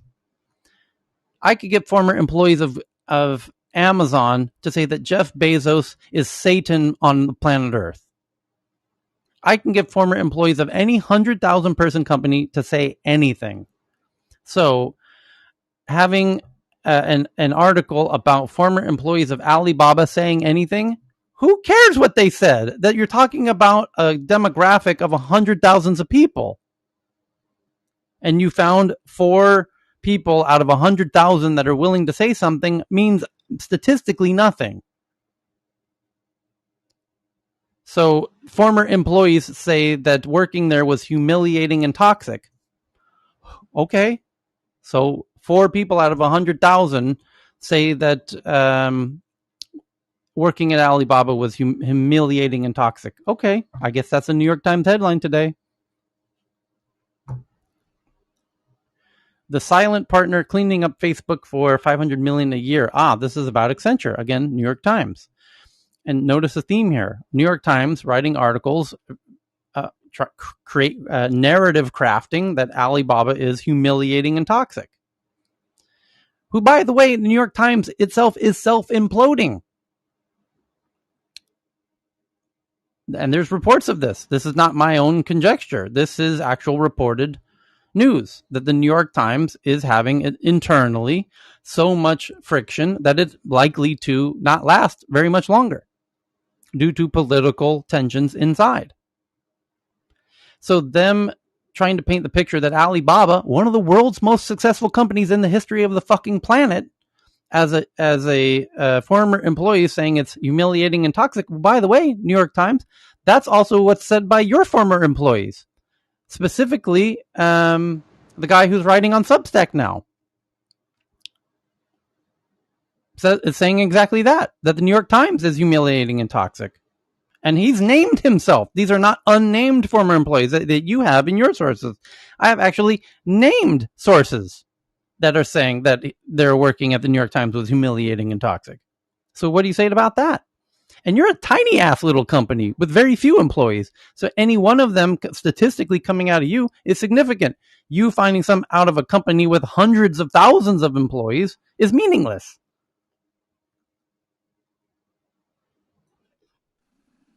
Hey, Tyler, what was the name of the reporter? No. Catherine? I can see. Yeah, no, I can see his face. This is what's killing me. Oh my God. You're trying to win that dollar, aren't you, Ben? But no, more than $1. I have back channel people give me more money. It's more than $1. That was one of the funniest things I've But then the next article is New York Times writing about the silent partner cleaning up Facebook for $500 million a year, which is Accenture. And it's in New York Times going after Accenture and Facebook and the toxic, content in Facebook, which, by the way, that ain't Facebook's problem. You have 3 billion users. You got a whole bunch of jackasses putting up really shitty content. That's going to happen on any platform that has 3 billion users. And so the New York Times this is New York Times against big tech. Here's 2 in a row. And the next one as well. 3 in a row in my headline.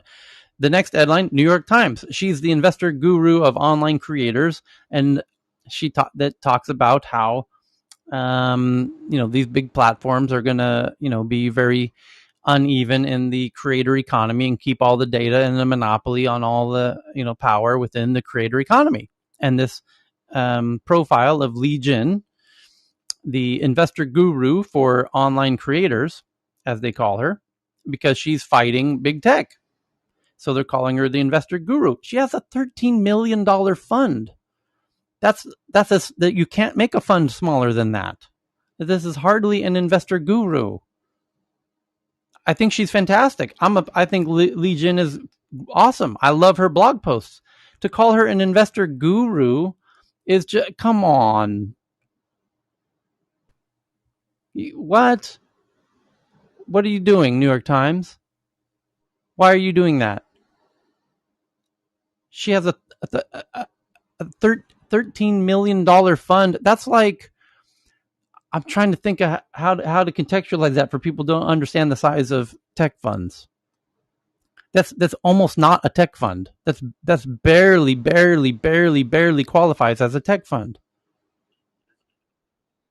That's like a local small school board's It's like a high school newspaper calling themselves a newspaper. It's more like a junior high school newspaper calling itself a newspaper. But Tyler, Yeah, it it is. is. Technically it is. But barely. I mean, it's really stretching the idea of calling it, a newspaper. It is. I don't begrudge, and I think it's great. I think junior high school students should make newspapers. I think Legion should have a fund. I think it's great she has it. I think it's fantastic. But to call her a guru?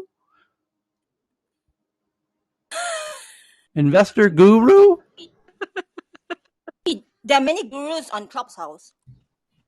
I know. Sometimes you run into them and they're like, hey, I'm going to help you gain followers. And you look at their followers and it's like. So this is New York Times.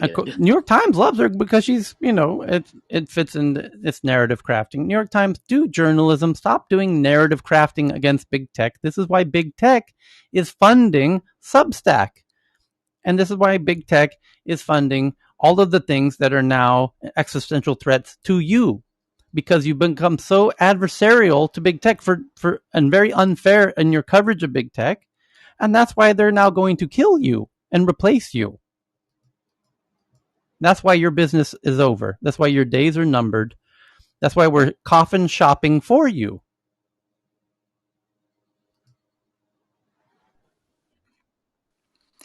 Tyler, you're lucky that Clubhouse does not record rooms. Otherwise, these things will show up in your nomination for the FCC chairmanship. I record these rooms and publish them myself. It's on YouTube.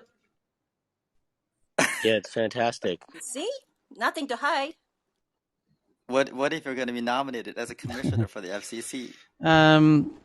Apple plans another tweak to its strict App Store rules. That's true. Washington Post says Elizabeth Holmes' trial spotlights Silicon Valley's thin line between hype and deceit. No. Oh my God. Washington Post. Now I gotta set the record straight on your stupid asses. The headline says they've done analysis. Washington Post analysis. Elizabeth Holmes, which was the Theranos trial, where she claimed, she was going to do these, allow people to do blood tests on tiny amounts of little blood droplets, right, rather than full vials of blood, which is the current technology of testing for things. Is through you have to do rather large blood draw, to do lab samples. And she's claiming, she had this new innovation to do these tiny little blood droplets was enough, which is not enough. It's nowhere near enough. And when she was raising millions of dollars, people were excited she might have some technology that allowed this to happen. Turns out she doesn't. It was all a fraud. Okay. Now, the headline from the Washington Post says they've done analysis that this trial showcases Silicon Valley's thin line between hype and deceit. Theranos founders' criminal fraud case will hinge on whether the prosecutors can prove intent to deceive, legal experts say. But the headline, this is about Theranos. It's about Elizabeth Holmes. It's about she's a fraud. She's a psychopath. This has all been reported. We all know that. But the headline is the trial is really about Silicon Valley and the thin line between hype and deceit. However, very important, and apparently your analysis didn't factor in that none of her board members or investors are from Silicon Valley.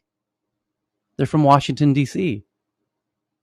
So how the fuck does this have to do anything with Silicon Valley's thin line between hype and deceit when her investors and board members aren't from Silicon Valley? They're from Washington, D.C. Explain that to me. Washington Post with your analysis. You didn't even look at her fucking board members or investors to figure out this has nothing to do with Silicon Valley? This is not a Silicon Valley startup? Nobody from Silicon Valley is involved in this fucking deceitful shit show of a false ruse, of an attempt to, what this is a psychopath who went to Washington, D.C., and convinced a lot of fucking senators to invest in a shit show that they know nothing about. So what this really spotlights is Washington, D.C.'s tech illiteracy and inability to detect psychopaths. But I think we all know that. They all are. So Washington Post's analysis that this trial spotlights Silicon Valley's thin line between hype and deceit. Maybe you could replace the word Silicon Valley with Washington, D.C.'s inability to detect a charlatan. And boy, do we all know that. Well, Tyler, just to be fair, some of those former Washington people, they were sitting at Palo Alto when the meeting they happened to be geographically located. Yeah, the Senate. But to be further fair, most all VCs declined, except Draper.